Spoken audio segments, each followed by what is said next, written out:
Hi families, welcome to Family Listen. This is the place for the best stories for the whole family. So support us and subscribe to the channel, give a like, and tell us in the comments which city you're watching this story from. We'd love to know, all because I've translated the text as requested. Let me know if you need any clarification or have any questions about the translation. The attic was stuffy and dim, filled with dancing dust motes illuminated by the weak sunlight filtering through the small, grimy window. Sophia wiped a bead of sweat from her forehead, leaving a smudge of dirt in its place. She had been up here for hours, sorting through boxes of her late grandfather's belongings. "Sophia, lunch is ready." Her mother's voice drifted up from downstairs. "Just a minute, Mom," Sophia called back, her eyes fixed on the last unopened box in the corner. It was smaller than the others, and unlike the cardboard containers surrounding her, this one was made of dark, polished wood with intricate carvings along its edges.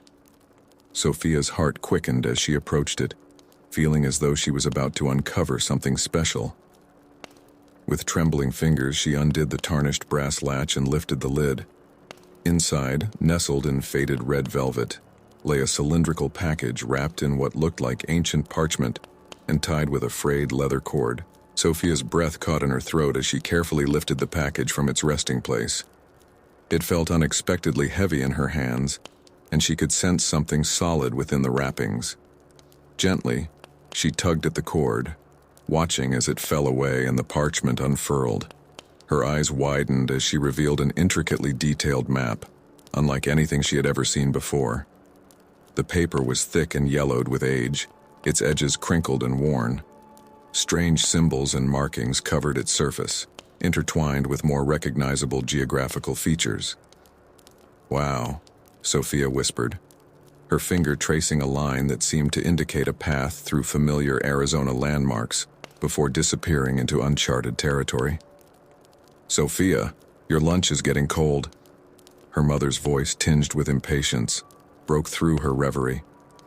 "Coming," Sophia called back, hastily rolling up the map and tucking it into her pocket.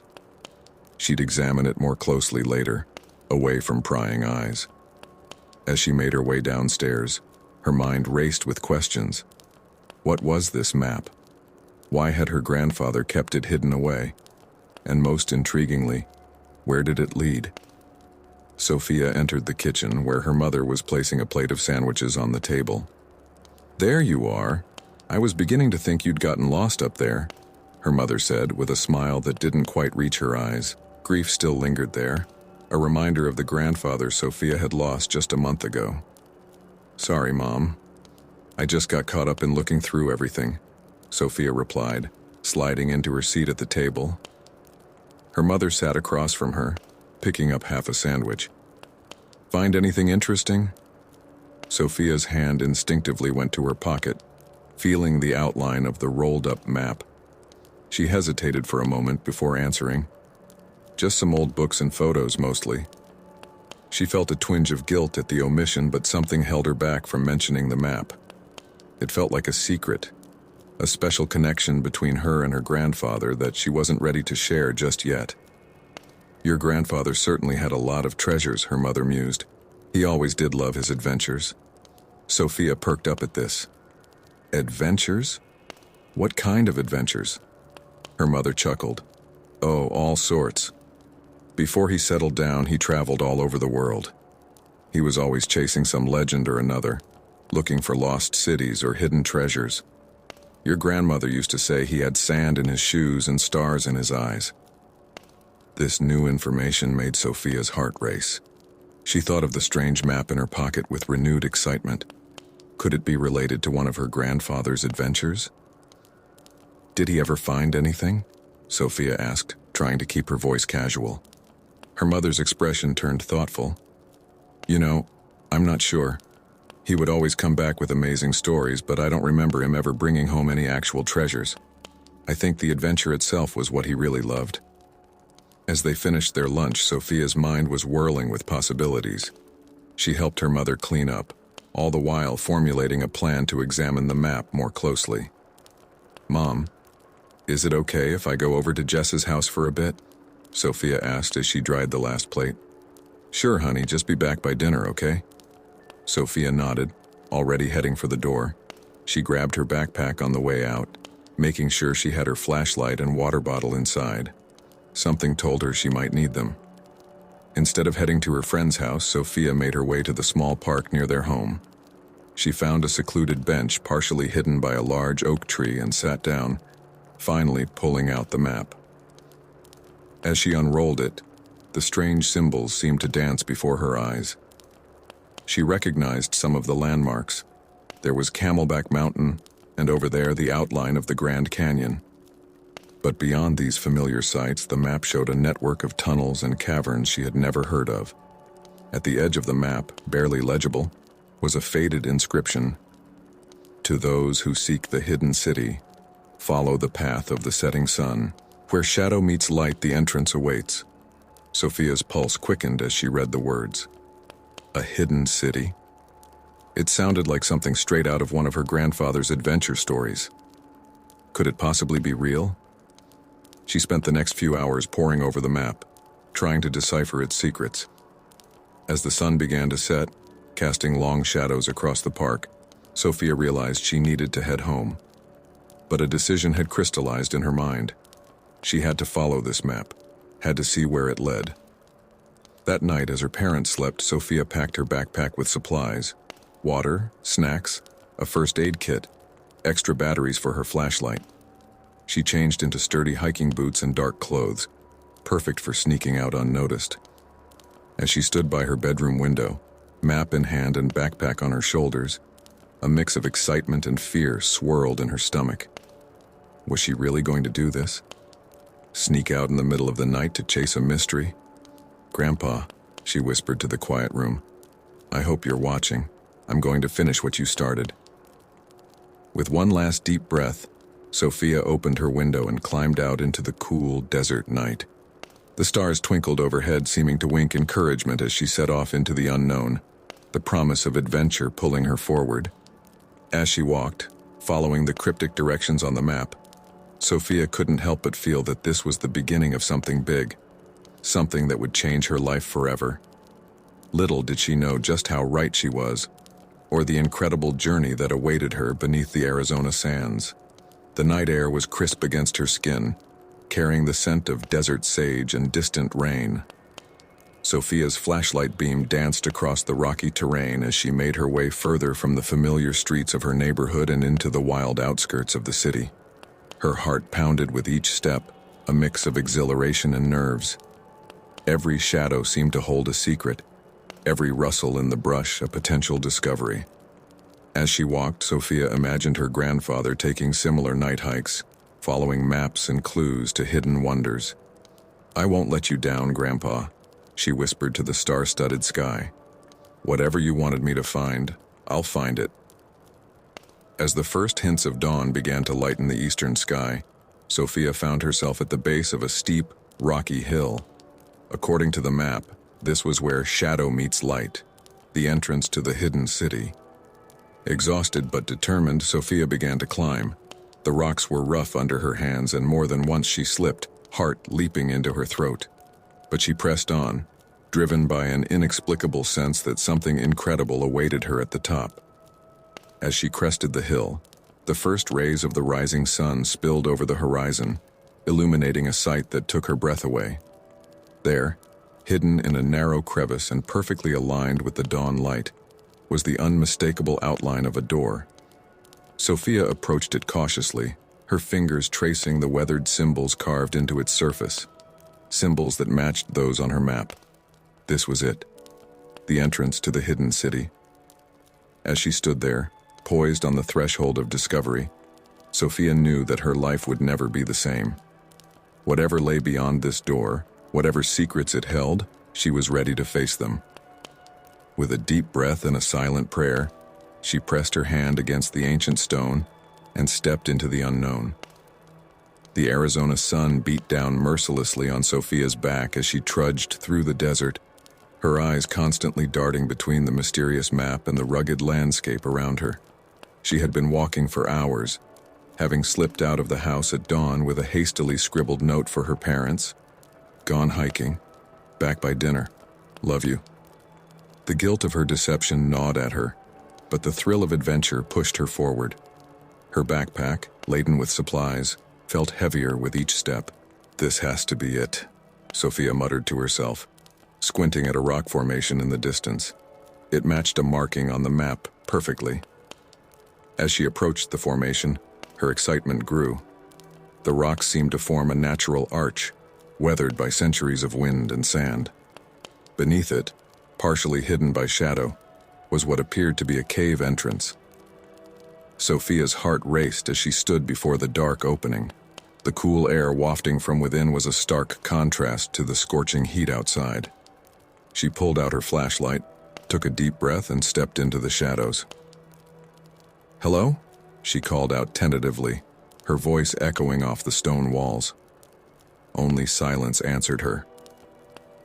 The beam of her flashlight revealed a narrow passageway leading deeper into the earth. Ancient symbols, similar to those on the map, were carved into the walls. Sophia ran her fingers over them, wondering what secrets they held. "Okay, Grandpa," she whispered. "I'm trusting you on this one." With each step, the passage seemed to come alive. The air grew cooler, and a faint humming sound reached her ears. It was barely perceptible at first, but it grew stronger as she ventured deeper. Suddenly, her foot caught on a loose stone. Sophia stumbled, her flashlight clattering to the ground and rolling away. In the split second before it went out, she caught a glimpse of something shimmering on the walls ahead. "No, no, no!" Sophia fumbled in the darkness, her heart pounding. She dropped to her knees, hands searching desperately for the flashlight. Just as her fingers brushed against it, a soft blue glow began to emanate from the walls around her. The symbols she had seen earlier were now pulsing with an otherworldly light, illuminating the passage. "Whoa!" Sophia breathed, slowly standing up. The humming sound had grown louder, seeming to resonate with the glowing symbols. Forgetting her flashlight, Sophia pressed on, drawn by the mysterious light. The passage widened, opening into a vast cavern. What she saw there made her gasp in wonder. Massive crystal formations jutted from the floor and ceiling, each one pulsing with the same blue light as the symbols.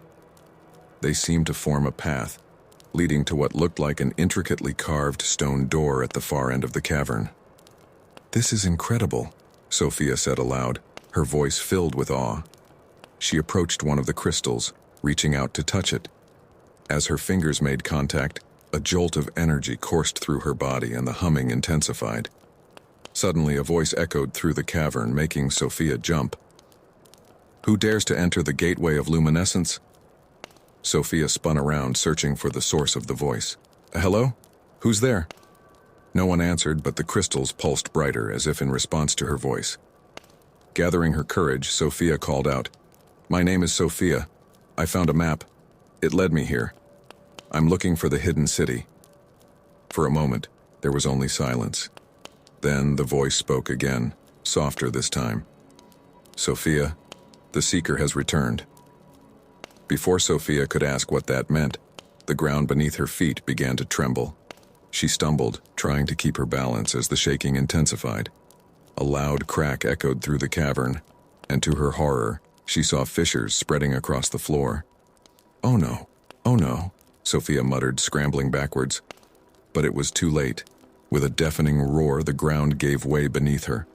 Sophia screamed as she fell, plunging into darkness. The world around her became a blur of blue light and rushing air. She squeezed her eyes shut, certain that this was the end. But instead of the hard impact she expected, Sophia found herself slowing down. It was as if she were floating in water, gently descending. When she finally came to a stop and dared to open her eyes, she gasped. She was in another cavern, even larger than the first. But this one was filled with buildings. An entire underground city spread out before her, illuminated by the same blue crystals she had seen above. As Sophia's feet touched the ground, she heard voices and saw movement in the streets below. People dressed in strange, shimmering clothes were going about their daily lives, seemingly unaware of her presence. "I can't believe it," Sophia whispered, her eyes wide with wonder. "The hidden city. It's real." She took a step forward, eager to explore, but a hand on her shoulder made her freeze. "Welcome, Seeker," a gentle voice said. Sophia turned to find herself face to face with a woman unlike any she had ever seen. The woman's skin seemed to shimmer with an inner light, and her eyes were a startling shade of violet. "Who are you?" Sophia stammered. The woman smiled warmly. "My name is Lyra. I am a guardian of Lumina, the city you see before you. We have been waiting for you for a very long time, Sophia." Sophia's mind reeled. "Waiting for me? But how do you know my name? And what do you mean you've been waiting?" Lyra's expression turned serious. "There is much to explain and little time. Your arrival has set great events in motion. Come, we must speak with the council." As Lyra led her through the streets of Lumina, Sophia couldn't help but stare in amazement at everything around her. The building seemed to be made of the same crystal-like material that had lined the caverns above, and everywhere she looked, she saw evidence of advanced technology, unlike anything she had ever seen on the surface. People stopped and stared as they passed, whispering to each other. Sophia caught fragments of their conversations. "Is that her? The Seeker has come. But she's just a child." Sophia's head was spinning with questions. "Lyra, please. What's going on? Why does everyone keep calling me the Seeker?" Lyra paused, turning to face Sophia. Her violet eyes seemed to peer into Sophia's very soul. Long ago, a prophecy spoke of a surface dweller who would find their way to our hidden city. This Seeker would bring great change to Lumina, for better or worse. The map you found was left by the last Seeker to visit us. Your grandfather. Sophia's jaw dropped. My grandfather? He knew about this place? Lyra nodded. He did. And now, like him, you have a choice to make. One that will affect not just Lumina, but the entire world above. Before Sophia could ask more, they arrived at a grand building in the center of the city. Its spires seemed to stretch all the way to the cavern ceiling, pulsing with vibrant energy. This is the Hall of Harmony, Lyra explained. The council awaits us inside. As they approached the entrance, Sophia felt a mix of excitement and trepidation. She thought of her parents, probably worried sick by now, of her normal life on the surface, which suddenly seemed a million miles away, and of her grandfather, who had walked this path before her. Taking a deep breath, Sophia squared her shoulders and followed Lyra into the Hall of Harmony. Whatever challenges lay ahead, whatever choices she had to make, she was ready to face them. The adventure she had always dreamed of was just beginning, and Sophia was determined to see it through to the end. As the doors closed behind them, Sophia couldn't help but feel that she was closing the door on her old life and stepping into a new world of wonder, danger, and destiny. The hidden city of Lumina held secrets beyond her wildest imagination, and she was about to uncover them all. The massive doors of the Hall of Harmony closed behind Sophia with a resonant thud, sealing her fate. The cavernous interior was a marvel of crystalline architecture, its walls pulsing with the same ethereal blue light that seemed to be everywhere in this underground realm. Sophia's eyes darted around, trying to take in every detail. Intricate murals adorned the walls, depicting what appeared to be the history of Lumina. She saw images of people emerging from the earth, building a great city and harnessing the power of the crystals. Lyra's gentle voice broke through her reverie. This way, Sophia. The council is waiting. As they walked down the grand hallway, Sophia couldn't contain her curiosity any longer. Lyra, how long has Lumina been here? And how come nobody on the surface knows about it? Lyra smiled, her violet eyes twinkling. Lumina has existed for millennia, young one. Our ancestors sought refuge underground during a great cataclysm that nearly destroyed the surface world.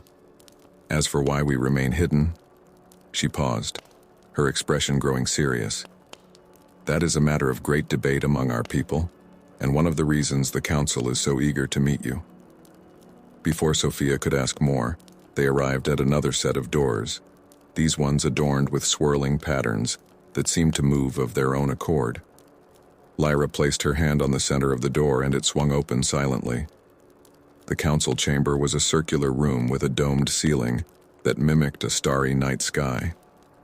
7 figures sat in a semicircle, each seated on a throne that appeared to be carved from a single massive crystal.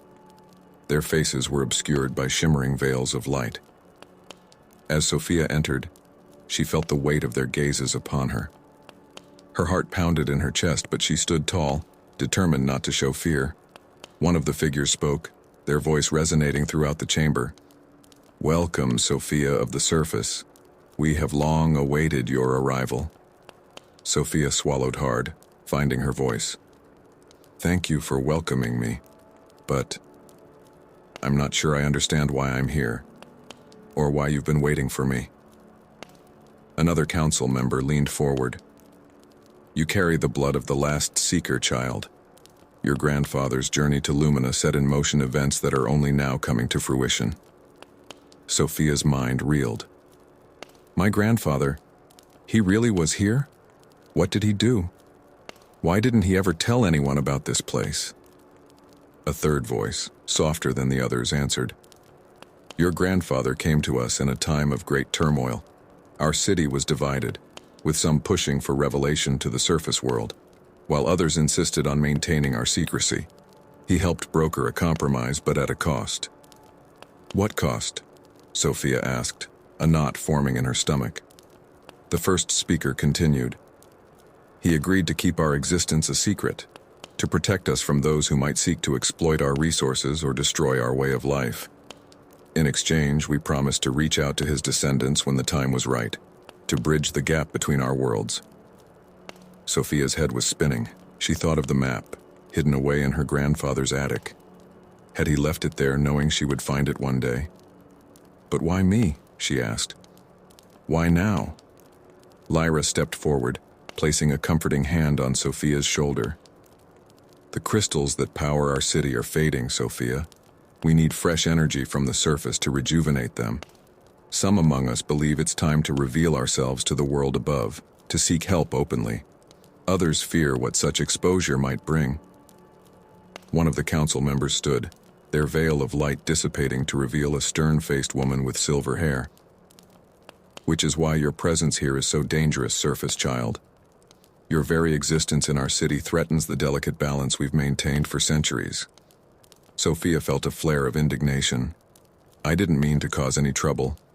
I was just following the map, trying to understand my grandfather's legacy." The woman's expression softened slightly. "We do not blame you, child, but intentions matter little in the face of consequences. Your arrival has already stirred unrest among our people. There are those who see you as a harbinger of change, and others who view you as a threat to our very way of life." As if to punctuate her words, a commotion could be heard outside the council chamber. Raised voices and the sound of running feet echoed through the halls. Lyra's grip on Sophia's shoulder tightened. "It seems word of your arrival has spread faster than we anticipated." The doors burst open, and a group of Luminans rushed in. Some looked at Sophia with wonder and hope in their eyes, while others regarded her with suspicion and fear. A young man at the front of the group stepped forward, his eyes blazing with passion. "Is it true? Has the Seeker really returned?" Before anyone could answer, an older woman pushed her way to the front. "She must be sent back. Her presence will doom us all." The council chamber erupted into chaos, with people shouting over each other. Sophia felt overwhelmed, tears pricking at the corners of her eyes. This wasn't the adventure she had imagined when she set out from home this morning. Suddenly, a booming voice cut through the noise. "Silence!" Everyone turned to see one of the council members standing, his veil of light gone. He was an imposing figure with dark skin and eyes that seemed to glow with an inner fire. "We will not decide the fate of Lumina or this child through shouting and fear-mongering," he declared. "Sophia of the Surface has been brought to us by forces beyond our understanding. We would do well to listen to what she has to say before passing judgment." The room fell silent, all eyes turning to Sophia. She felt the weight of their expectations pressing down on her. Taking a deep breath, she spoke from her heart. I'm just a girl who found a map and wanted to understand her grandfather better. I never imagined I'd discover a whole hidden world, or that my presence would cause so much trouble. But now that I'm here, I want to help. I don't know how exactly, but if there's a way to save your city and bring our two worlds together peacefully, I want to be part of it." Her words hung in the air for a moment, before the council member who had silenced the crowd spoke again. "Well said, young one. Your grandfather would be proud." He turned to address the room at large. "Let it be known that Sophia of the Surface will be granted sanctuary in Lumina, while we determine the best path forward. She is to be treated as an honored guest, not a threat or a savior. Is that understood?" A murmur of assent rippled through the crowd, though Sophia could still see doubt and fear in some faces. As the people began to file out of the chamber, Lyra leaned down to whisper in Sophia's ear. "You've taken your first steps into a larger world, Sophia. The road ahead will not be easy, but I believe you have the strength to walk it." Sophia nodded, her mind whirling with everything that had happened. As she looked around the grand chamber, at the faces of the council and the retreating Luminans, she realized that her adventure was only just beginning. The hidden city of Lumina held secrets and challenges she could scarcely imagine, and somehow, she was now at the center of it all. With a mix of excitement and trepidation, Sophia squared her shoulders and prepared to face whatever came next. The underground realm of Lumina awaited, and with it, the destiny she never knew was hers to claim. As the council chamber emptied, Sophia found herself alone with Lyra and the imposing council member who had spoken in her defense. The weight of everything that had just happened settled over her like a heavy blanket. "What happens now?" Sophia asked, her voice small in the vast chamber. The council member stepped forward, his eyes softening as he looked at her. "Now, young Sophia, you rest. You've had quite a journey and there's much for you to process." Lyra nodded in agreement. "I'll show you to your quarters. Tomorrow we can begin to explore the city and discuss your role here in more detail." As they left the Hall of Harmony, Sophia couldn't help but ask, what did that council member mean about my grandfather being proud? Lyra's expression turned thoughtful. "Your grandfather, Sophia, was more than just a visitor to our city. He became a trusted friend and advisor during his time here. Many of us hoped his descendants would one day return to continue his work." They walked through the winding streets of Lumina, and Sophia marveled at the sights around her. The buildings seemed to glow from within, their crystalline structures refracting the omnipresent blue light into dazzling rainbows. People went about their daily lives, some pausing to stare at Sophia with a mix of curiosity and apprehension. "Here we are," Lyra said, stopping in front of a modest but beautiful dwelling. "This will be your home while you're with us." Inside, Sophia found a cozy living space with furnishings that seemed to grow organically from the crystal walls. A soft bed beckoned, and Sophia realized just how exhausted she was. "Rest now," Lyra said gently. "I'll return for you in the morning." As Lyra turned to leave, Sophia called out, "Wait, I don't even know how to contact my parents. They must be so worried." Lyra's face fell. "I'm sorry, Sophia. For now, communication with the surface is impossible, but I promise we'll find a way to let them know you're safe as soon as we can." With that, Lyra left, and Sophia was alone with her thoughts. Despite her exhaustion, sleep was elusive. Her mind raced with everything she had learned and all the questions still unanswered. Eventually, the gentle humming of the crystals lulled her into a fitful sleep. The next morning, Sophia was awakened by a soft chiming sound. She opened her eyes to find the room bathed in a warm golden light, mimicking sunrise. A moment later, there was a knock at the door. "Come in," Sophia called, sitting up and rubbing her eyes. Lyra entered, carrying a tray of unfamiliar but delicious-smelling food. "Good morning, Sophia. I hope you slept well. Are you ready to see more of Lumina?" Sophia nodded eagerly, her excitement overcoming her lingering fatigue. After a quick breakfast of sweet, fruit-like orbs and a warm, energizing drink, they set out into the city. The streets were bustling with activity. Luminans of all ages went about their daily routines, some traveling on what looked like hovering discs, others walking or gathered in small groups. "This is the central plaza," Lyra explained as they entered a large open area. In the center stood a massive crystal formation, pulsing with energy. "The heart crystal," Lyra continued. "It's the primary source of power for our entire city." Sophia approached the crystal, feeling its energy thrumming through her body. "It's beautiful," she breathed. "But you said yesterday that the crystals are fading. Is this one affected too?" Lyra's expression turned grave. "Yes, unfortunately. The heart crystal's power has been waning for years. That's why some believe we need to seek help from the surface world." As they continued their tour, Sophia's wonder grew. They visited the learning halls where young Luminans studied subjects ranging from crystal engineering to surface world history. In the healing gardens, Sophia saw plants she'd never imagined, glowing with bioluminescent light and used to treat all manner of ailments. Throughout the day, Sophia noticed the reactions of the Luminans around her.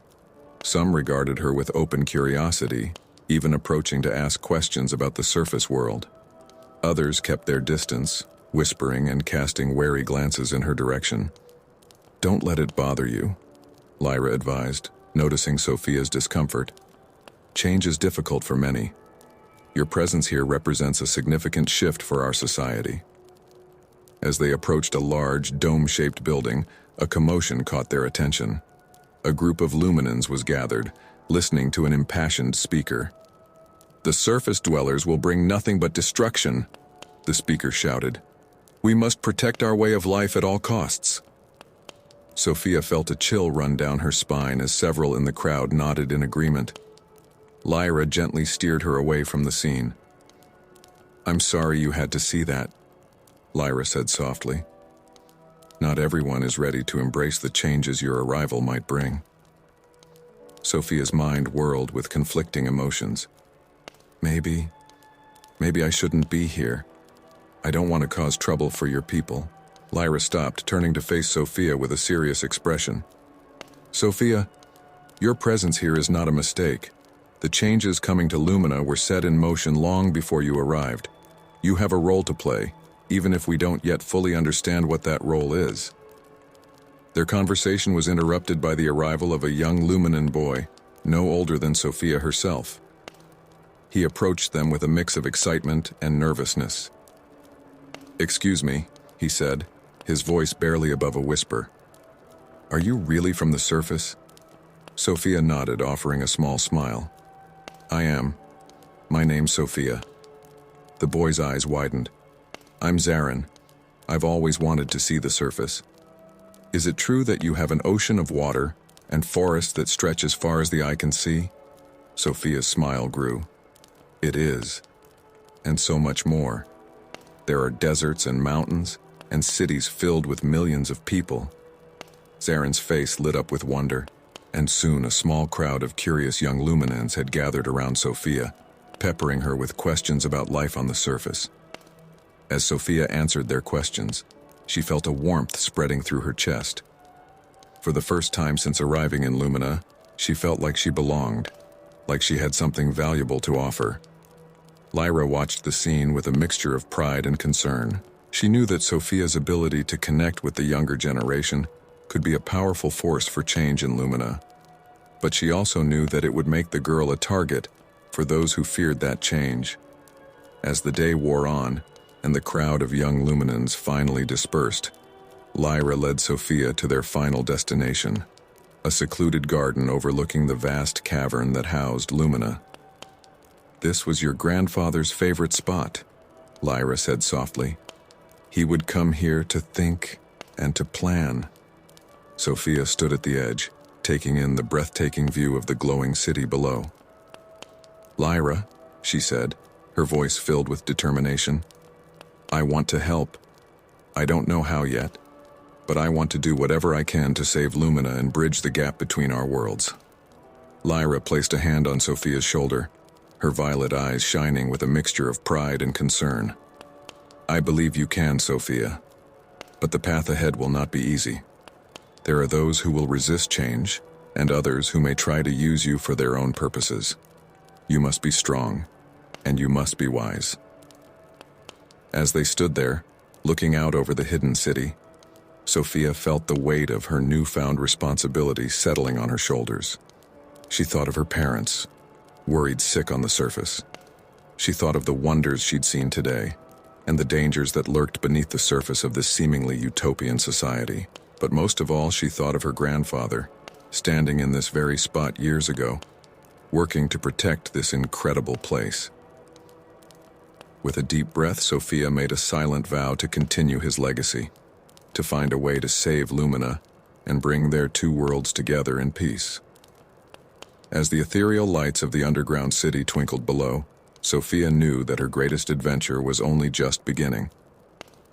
The hidden city of Lumina held secrets, challenges, and wonders beyond her wildest dreams, and she was determined to face them all head-on.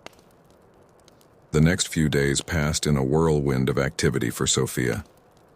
She found herself immersed in the daily life of Lumina, learning more about its history, culture, and the complex crystal technology that powered the hidden city. However, the undercurrent of tension surrounding her presence never fully dissipated. On this particular morning, Sophia sat in on a council meeting, observing the heated debates about the city's future. The chamber was filled with an electric atmosphere as council members argued their positions. "We cannot risk exposure to the surface world," exclaimed Councillor Vex, the silver-haired woman who had been skeptical of Sophia from the start. "Our way of life would be destroyed." Councillor Zinn, the man who had defended Sophia earlier, countered, "And what of our way of life if the crystals fail completely? We cannot bury our heads in the sand and hope for a miracle." As the debate raged on, Sophia felt a tap on her shoulder. She turned to see Lyra gesturing for her to follow. They slipped out of the chamber quietly, leaving the counselors to their arguments. "I think you've heard enough politics for one day," Lyra said with a wry smile. "How would you like to see something truly spectacular?" Sophia's eyes lit up. "Absolutely." Lyra led her through winding corridors and down several levels, deeper into the heart of the cavern system. As they descended, the omnipresent blue glow of the city faded, replaced by a deeper, more primal darkness. "Where are we going?" Sophia asked, her voice hushed in the growing quiet. "To the source," Lyra replied cryptically, "the birthplace of Lumina's power." They emerged into a vast cavern, so large that Sophia couldn't see the far walls or ceiling. But what caught her breath was the floor, or rather, the lack of it. They stood on a narrow ledge overlooking an underground lake of molten crystal, glowing with an intense, pulsating light. "The crystal heart," Lyra said, her voice filled with reverence. "This is where we harvest the raw crystal that powers our city." Sophia stared in awe at the swirling, luminescent pool below. "It's beautiful," she breathed. Then, noticing the worry lines on Lyra's face, she added, "But something's wrong, isn't it?" Lyra nodded solemnly. "The crystal heart is failing. Its light grows dimmer with each passing year. Our scientists believe that without an infusion of energy from the surface world, it will die out completely within a generation." The gravity of the situation hit Sophia like a physical force. This wasn't just about keeping a secret or maintaining a way of life. The very existence of Lumina was at stake. "There has to be a way to save it," Sophia said, determination coloring her voice. "Perhaps," Lyra replied, "but any solution will require cooperation between Lumina and the surface world. That's why your presence here is so important, Sophia. You represent hope for a new future." As they stood there, contemplating the fate of the hidden city, a noise from behind startled them. They turned to see Zarin, the young Luminan boy Sophia had met earlier, stumbling out of the shadows. "Zarin!" Lyra exclaimed. "What are you doing here? This area is restricted." The boy looked sheepish but defiant. I followed you. I wanted to see where you were taking Sophia." Sophia couldn't help but smile at the boy's curiosity, so much like her own. "It's okay, Lyra. No harm done, right?" Lyra sighed, but her expression softened. I suppose not. But Zarin, you must understand the importance of this place. It's not a playground. Zarin nodded solemnly, his eyes wide as he took in the sight of the crystal heart. Is it true what they're saying? He asked. That the heart is dying? The pain in the boy's voice tugged at Sophia's heart. She knelt down beside him, placing a comforting hand on his shoulder. We're going to do everything we can to save it, Zarin. I promise. As they made their way back to the upper levels of the city, Sophia's mind raced with possibilities. There had to be a way to bridge the gap between Lumina and the surface world, to find a solution that would save this incredible place without destroying its uniqueness. Their return to the populated areas of Lumina was met with a flurry of activity. People rushed about, their faces etched with concern. What's going on? Sophia asked, sensing the tension in the air. Before Lyra could answer, a familiar voice called out. There you are. It was Counselor Zin, striding towards them with purpose. We've been looking everywhere for you. What's happened?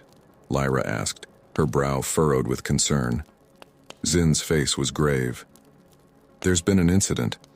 A group of surface explorers has discovered one of the outer caverns. They're dangerously close to finding the city.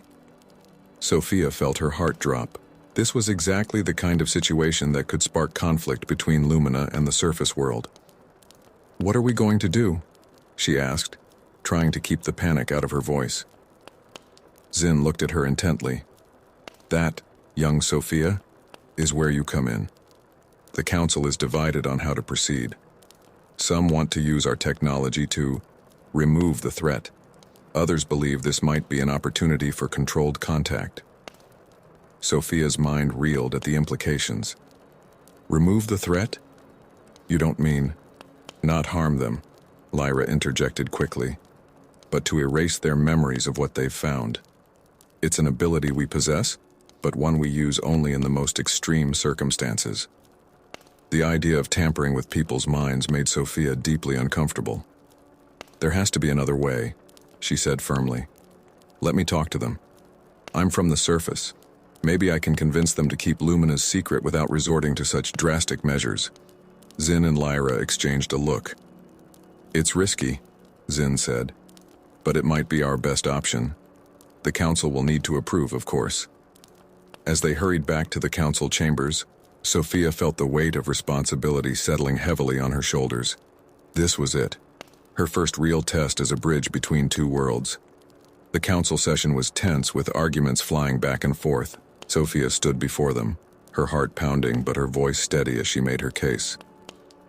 I understand your fear, she said, addressing the entire council. But erasing memories or using force will only create more problems in the long run. Let me speak to these explorers. If we approach them openly and honestly, we might find allies instead of enemies.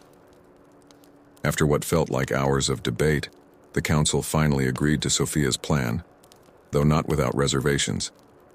As preparations were made for Sophia to meet the surface explorers, Lyra pulled her aside. Are you sure about this? She asked, concern evident in her violet eyes. Sophia took a deep breath, squaring her shoulders. No, she admitted, but I have to try. It's the right thing to do. As they made their way to the outer caverns where the explorers had been detected, Sophia's mind raced with all she had learned about Lumina, all she had come to love about this hidden world. She thought of the crystal heart, slowly fading, and of the fear and hope she had seen in the eyes of the Luminans. This was more than just keeping a secret now. It was about finding a way for two worlds to coexist, to help each other survive and thrive. As they approached the cavern entrance, Sophia steeled herself for what lay ahead. Whatever happened next would shape the future of both Lumina and the surface world. With a deep breath, Sophia stepped forward, ready to face her greatest challenge yet. Becoming the bridge between two worlds that never should have met, Sophia's heart pounded as she approached the narrow passage leading to the outer cavern. Lyra and Counselor Zin flanked her, their faces etched with worry and determination. The soft blue glow of their crystal lanterns cast dancing shadows on the rough stone walls. "Remember," Zin whispered, "your goal is to convince them to keep Lumina's existence a secret. If they refuse..." Sophia nodded, swallowing hard. "I understand, but it won't come to that. It can't." As they neared the cavern entrance, voices echoed from within, excited, curious voices speaking English. Sophia felt a sudden pang of homesickness at the familiar sound. "I'm telling you, Jack, these formations aren't natural," a woman's voice said. "Look at the symmetry, the regularity. Something intelligent shaped these crystals." "Come on, Sarah," a man, presumably Jack, replied. "You're seeing patterns where there aren't any. It's just a cave." Sophia took a deep breath and stepped into view, her escorts hanging back in the shadows. "Actually," she said, her voice surprisingly steady, "you're both right." The explorers whirled around, flashlights dancing wildly before settling on Sophia. There were 3 of them, a man and woman in their 30s, and an older man with graying hair and a weathered face. "Who are you?" the older man demanded, his hand instinctively moving to his hip, where Sophia guessed a weapon might be holstered. "How did you get down here?" Sophia raised her hands in a placating gesture. "My name is Sophia. I'm here to talk to you about what you've discovered.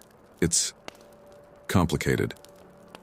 The woman, Sarah, stepped forward, her eyes wide with fascination. "You're just a kid. Are you lost? Do you need help?" Sophia shook her head, smiling slightly. "No, I'm not lost. But I do need your help. All of you. What you've stumbled upon is something incredible, something that could change the world. But it needs to remain a secret, at least for now." Jack scoffed. "A secret? Kid, do you know how many scientific journals would kill for evidence of an undiscovered crystal cave system like this?" "It's more than just a cave system," Sophia said, her voice taking on an earnest tone. "Please let me show you. But first, I need your word that what you see here will remain confidential. Lives depend on it." The 3 explorers exchanged skeptical glances. The older man spoke up, his voice gruff but not unkind. "I'm Dr. Anderson. These are my colleagues, Dr. Sarah Chen and Jack Reeves. We're geologists from the University of Arizona. Whatever you're mixed up in, young lady, we can help you if you're in trouble." Sophia shook her head. "I'm not in trouble, Dr. Anderson. But I am asking you to trust me. What I'm about to show you will challenge everything you think you know about this place." After a moment of tense silence, Dr. Anderson nodded. "All right, we'll hear you out. But no funny business." Sophia turned and nodded to the shadows. Lyra and Zin stepped forward, their otherworldly appearance causing the explorers to gasp and stumble back. "What the hell?" Jack exclaimed, his eyes wide with shock. Sarah's scientific curiosity quickly overcame her surprise. "Fascinating. Are you not human?" Lyra smiled gently. "We are human, Dr. Chen, but we have evolved differently from surface dwellers over many generations." Zin stepped forward, his imposing presence commanding attention. "I am Counselor Zin, and this is Lyra. We represent the hidden city of Lumina, which lies deeper within these caverns. Sophia here is our ambassador from the surface world." Dr. Anderson's eyes narrowed. "A hidden city? Underground? That's impossible." "Not impossible," Sophia said, her voice filled with wonder. "Just incredible. Please let us show you. But you have to promise. What you see stays a secret. At least until we can figure out a safe way to reveal Lumina's existence to the world." The 3 explorers huddled together, whispering furiously. Finally, Dr. Anderson turned back to Sophia and the Luminans. "All right. We'll come with you, and we'll keep your secret, for now. But we reserve the right to publish our findings if we determine there's no threat to this Lumina." Sophia breathed a sigh of relief. It wasn't a perfect agreement, but it was a start. "Thank you. You won't regret this, I promise." As they made their way deeper into the caverns, Sophia could hear the explorers muttering in amazement at the increasingly obvious signs of civilization. Smooth pathways, intricate crystal formations that were clearly shaped by intelligent hands, and finally, the first glimpses of Lumina's ethereal glow. When they emerged into the main cavern, the sight of the hidden city sprawling before them left the explorers speechless. Sophia couldn't help but smile, remembering her own awe at first seeing Lumina. "Welcome," Lyra said softly, "to our home." The next few hours were a whirlwind of explanations, tours, and increasingly excited scientific discussions. Dr. Chen was particularly fascinated by the crystal technology, peppering Lumina's engineers with questions about energy conversion and sustainable power. Jack found himself drawn to the agricultural sectors, marveling at the underground farms that used crystal light to grow crops. "This could revolutionize food production in harsh environments," he muttered, scribbling notes furiously. Dr. Anderson, for his part, seemed most interested in the societal structure of Lumina. He engaged Zin in deep discussions about governance, education, and the challenges of maintaining a secret civilization. As the initial excitement began to wane, however, the hard questions started to emerge. "Why keep all this a secret?" Dr. Chen asked during a meeting with the council. "The scientific advancements here could benefit the entire world." Councillor Vex, ever skeptical, responded sharply. "And how long before your government seek to control us? To exploit our resources? We've seen how the surface world treats those who are different." Sophia, who had been quietly observing, felt compelled to speak up. "But isn't that why we need to build bridges? To show that cooperation is possible?" Dr. Anderson nodded thoughtfully. "The young lady has a point. Keeping Lumina a secret forever isn't sustainable. Eventually, someone will discover you. Wouldn't it be better to control how and when that happens?" The council chamber erupted into debate, with voices raised on all sides.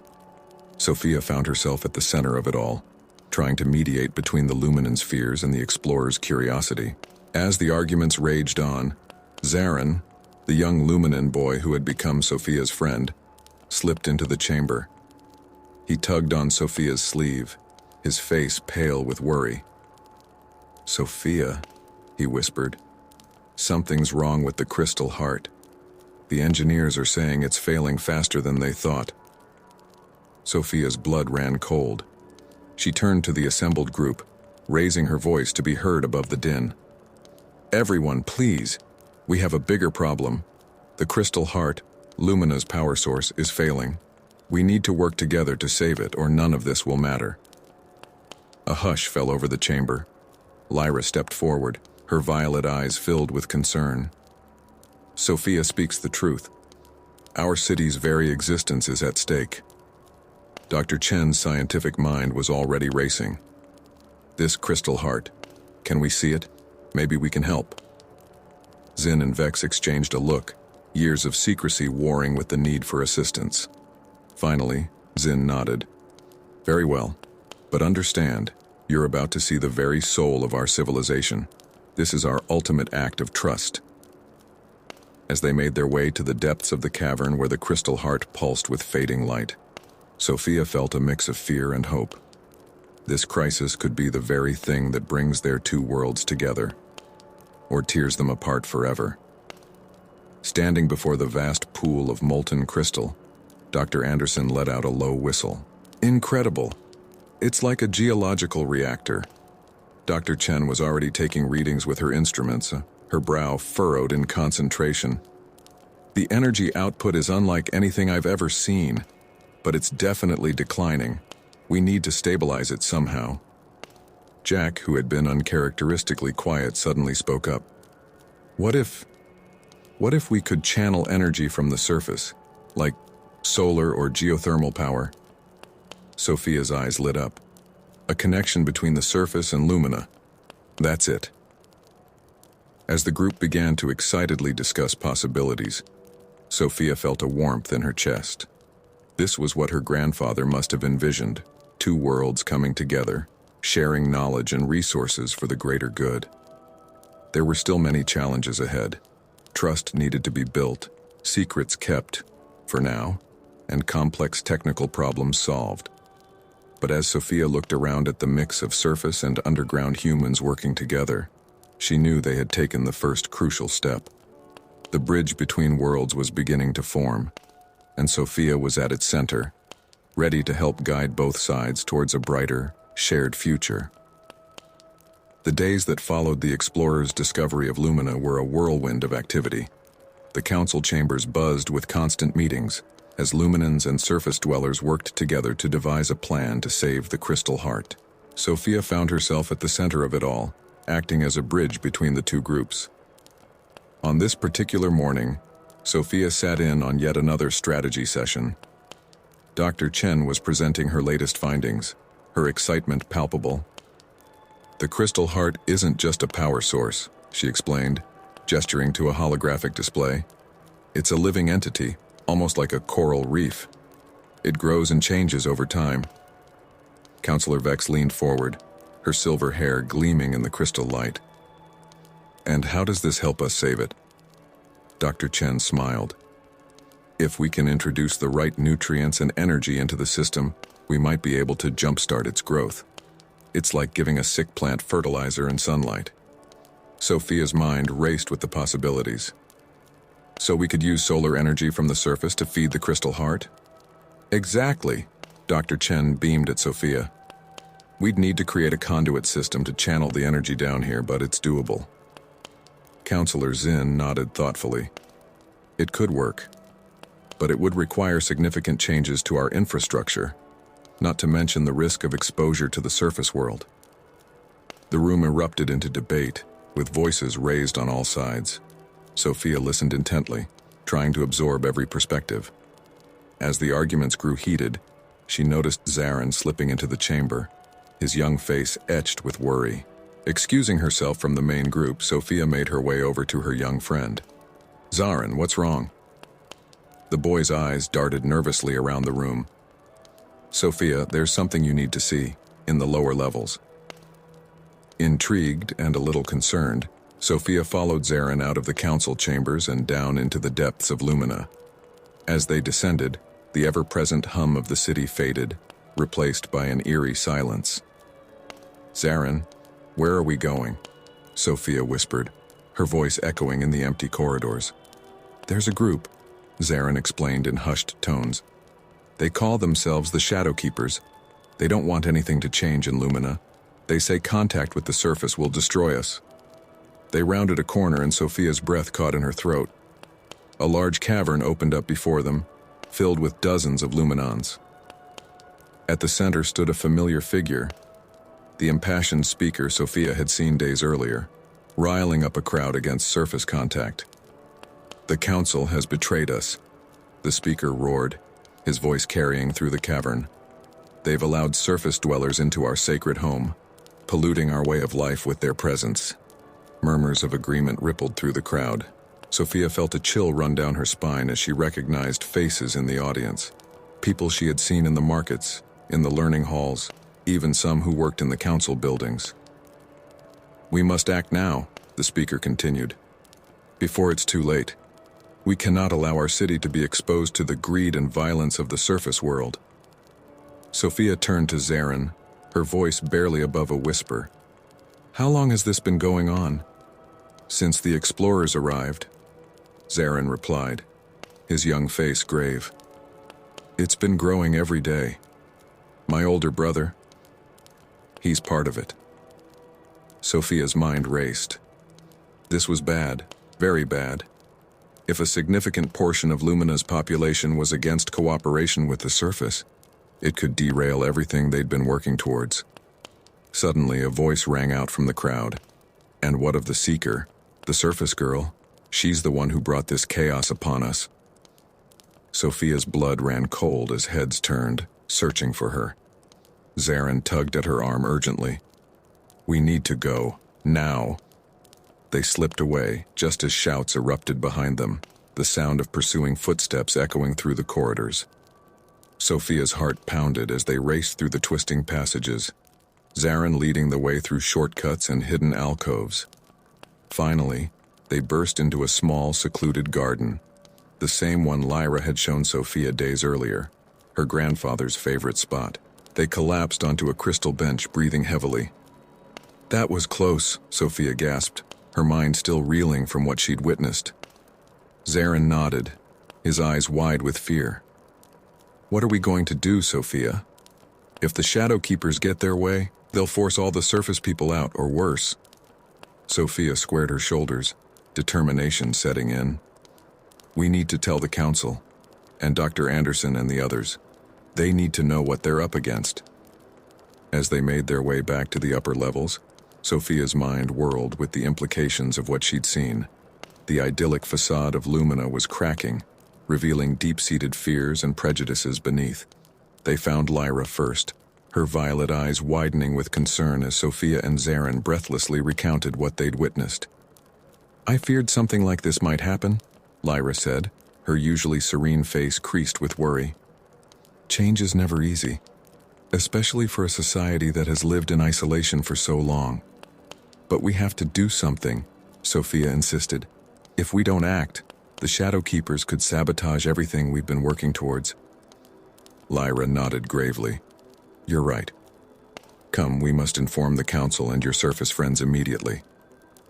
The emergency meeting that followed was tense, with raised voices and accusations flying. Councillor Vex, in particular, seemed almost smug.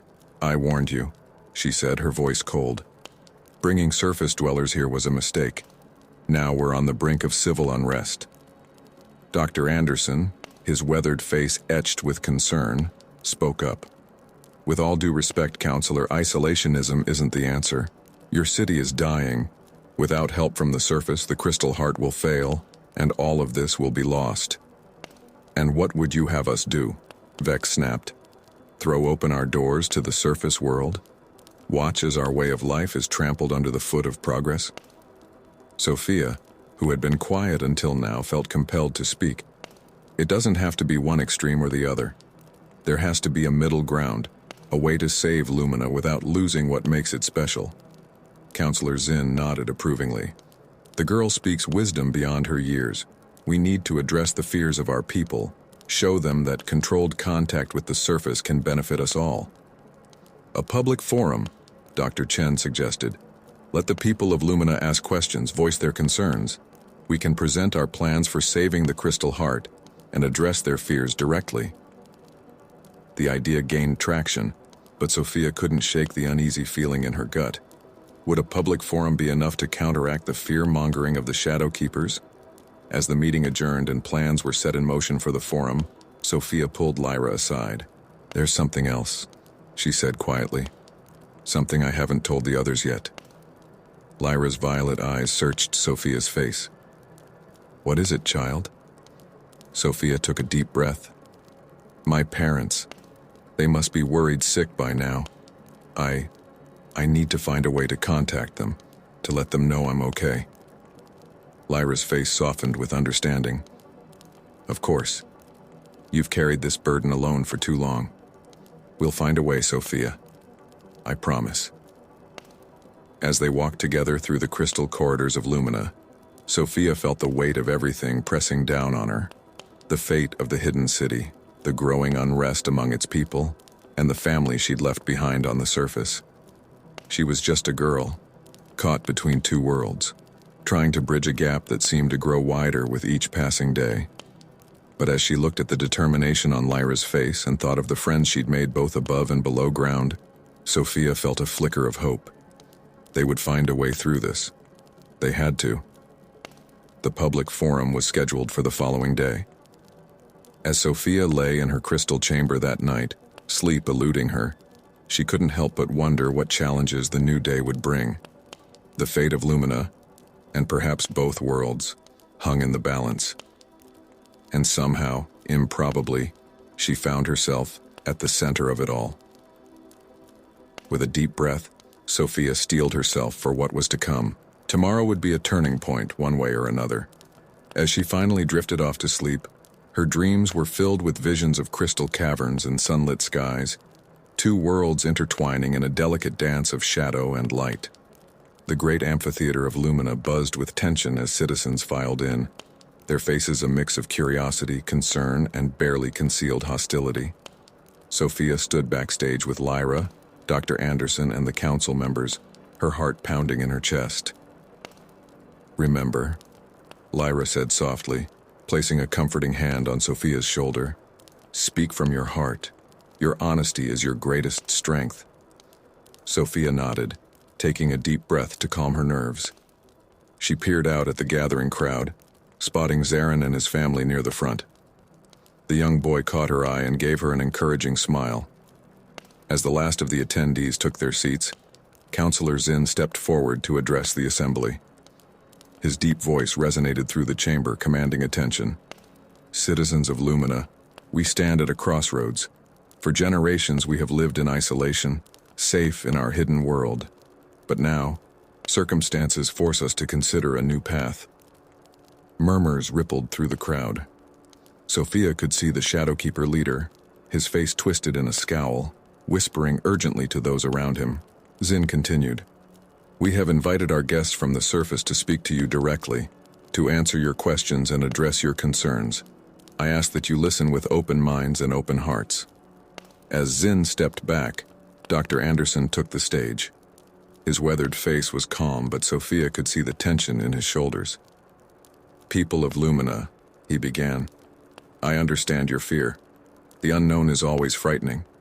But I stand before you not as a threat, but as a fellow human being reaching out in friendship and cooperation." He went on to explain the situation with the Crystal Heart, using holographic displays to illustrate the problem and their proposed solution. As he spoke, Sophia could see some of the hostility in the crowd begin to soften, replaced by genuine interest and concern. But then a voice rang out from the audience. "And what guarantee do we have that once you save our city, you won't simply take it over?" Dr. Anderson paused, considering his words carefully. "We have no interest in conquering or controlling Lumina. Our goal is to help you preserve your way of life, not destroy it." Another voice chimed in. "But what about the governments on the surface? If they learn of our existence, they'll want to study us, exploit us." This time, it was Dr. Chen who stepped forward to answer. "Any revelation of Lumina's existence would be done gradually and with your full cooperation. We're scientists, not politicians. Our interest is in learning and sharing knowledge, not exploitation." The questions continued, growing more pointed and accusatory. Sophia watched as the mood in the amphitheater began to shift, the initial curiosity giving way to fear and suspicion. Finally, unable to stay silent any longer, Sophia stepped forward. A hush fell over the crowd as all eyes turned to her. "I know you're scared," she began, her voice shaky at first but growing stronger with each word. "I was scared too when I first discovered Lumina. It was like stepping into another world, one I never knew existed." She paused, looking out at the sea of faces. "But what I found here wasn't something to fear. I found beauty and wonder, and a community unlike any I'd ever seen. You've built something incredible here, something worth protecting." Sophia's eyes found Zarin in the crowd, drawing strength from his encouraging nod. "I'm just a kid from the surface. I don't have all the answers. But I do know that working together is our best chance at saving Lumina and the Crystal Heart." A voice called out from the crowd. "And what of your world, surface child? Why should we trust those who have polluted their own home?" Sophia took a deep breath. "You're right. The surface world isn't perfect. We've made mistakes, caused harm to our environment and to each other. But we're learning, trying to do better. And the technology you have here in Lumina, your crystal power, your sustainable living, it could help us make those changes faster." She gestured to the holographic display of the Crystal Heart. "This isn't just about saving Lumina. It's about two worlds coming together, learning from each other, and building a better future for all of us." As Sophia finished speaking, the amphitheater erupted into a cacophony of voices. Some were shouting in agreement, others in protest. The Shadowkeeper leader stood up, his face red with anger. "This is nothing but pretty words and empty promises," he yelled. "We cannot trust the surface dwellers. They will be the death of us all." Chaos descended as people began taking sides, arguing loudly with their neighbors. Sophia felt a moment of despair, wondering if she had made things worse instead of better. But then, a clear voice cut through the noise. It was Zarin, standing on his seat to be seen. "Wait! Please, everyone, listen!" Surprisingly, the crowd began to quiet, curious to hear what the young boy had to say. "I'm scared too," Zarin admitted, his voice trembling slightly. "Change is scary. But you know what's scarier? Watching our home die slowly because we were too afraid to accept help." He looked directly at Sophia as he continued. "Sophia and the surface people aren't our enemies. They're offering us a chance to save our home and learn about a whole new world. Isn't that worth the risk?" A thoughtful silence fell over the amphitheater. Sophia could see people turning to their neighbors, engaging in quiet, intense discussions. Counselor Vex, who had been silent throughout the proceedings, suddenly stood. "The boy speaks wisdom," she said, her voice carrying a note of surprise. Perhaps we have been too hasty in our judgment." She turned to face Dr. Anderson and his team. "We cannot throw open our doors completely, but a controlled exchange of knowledge and resources with strict safeguards in place, it may be worth considering." The tide of opinion in the room began to shift. More voices were raised in cautious agreement, though pockets of resistance remained. As the forum continued, with citizens coming forward to voice their thoughts and concerns, Sophia felt a tap on her shoulder. She turned to see Lyra, a proud smile on her face. "You've done well, Sophia," Lyra said softly. "This is just the beginning, but you've opened a door that many thought would remain closed forever." Sophia nodded, feeling a mix of exhaustion and exhilaration. "What happens now?" she asked. Lyra's violet eyes twinkled. "Now we begin the real work, building trust, creating safeguards, and finding a way to channel surface energy to the crystal heart. It won't be easy, but I believe we're on the right path." As the forum wound down, with the council agreeing to form a joint committee of luminans and surface scientists to oversee the project, Sophia found herself surrounded by a mix of curious luminans and her surface friends. Dr. Anderson clapped her on the shoulder. "Well done, young lady. You may have just changed the course of history for both our worlds." Sophia blushed at the praise, but her mind was already racing ahead to the challenges that lay before them. There was still so much to do, so many details to work out. As she looked around at the faces of her friends from both worlds, Sophia felt a surge of determination. They had taken the first crucial step towards cooperation and understanding. Now, they just had to make sure it lasted. The future of Lumina, and perhaps the surface world as well, hung in the balance. But for the first time since this wild adventure began, Sophia felt truly hopeful. Together, they would find a way to bridge the gap between their worlds and create a brighter future for all. The days following the public forum were a whirlwind of activity. Sophia found herself at the center of it all, shuttling between meetings with the council, brainstorming sessions with the surface scientists, and impromptu gatherings with curious luminans eager to learn more about the world above. On this particular morning, Sophia sat in a newly established cooperation chamber, a space designed to facilitate collaboration between luminans and surface dwellers. Dr. Chen was presenting her latest findings on the crystal heart. "The energy decay is accelerating," Dr. Chen explained, her face grave as she pointed to a holographic display. "We have less time than we initially thought." Counselor Zin leaned forward, his brow furrowed. "How much time?" Dr. Chen sighed. "At the current rate of degradation, the crystal heart will reach critical failure in approximately 3 months." A hush fell over the room. Sophia felt her heart sink. 3 months seemed like an impossibly short time to save an entire civilization. "But there's hope," Dr. Chen continued, her voice taking on a more optimistic tone. "We've made significant progress on the solar energy conduit design. If we can expedite the construction..." She was interrupted by the sound of the chamber doors bursting open. A young Luminan engineer rushed in, his face pale with worry. Counselors, doctors, he gasped, trying to catch his breath. There's been an incident at the construction site. The prototype conduit, it's been sabotaged. The room erupted into chaos. Questions flew from all directions, but Sophia's mind was racing ahead. She caught Zaren's eye across the room, seeing her own suspicions reflected in his face. The Shadow Keepers, Sophia whispered, just loud enough for those nearest to her to hear. Counselor Vex, overhearing, turned to Sophia with a sharp look. That's a serious accusation, young one. Do you have proof? Sophia hesitated, then straightened her shoulders. No concrete proof, Counselor, but who else would have the motive and the opportunity?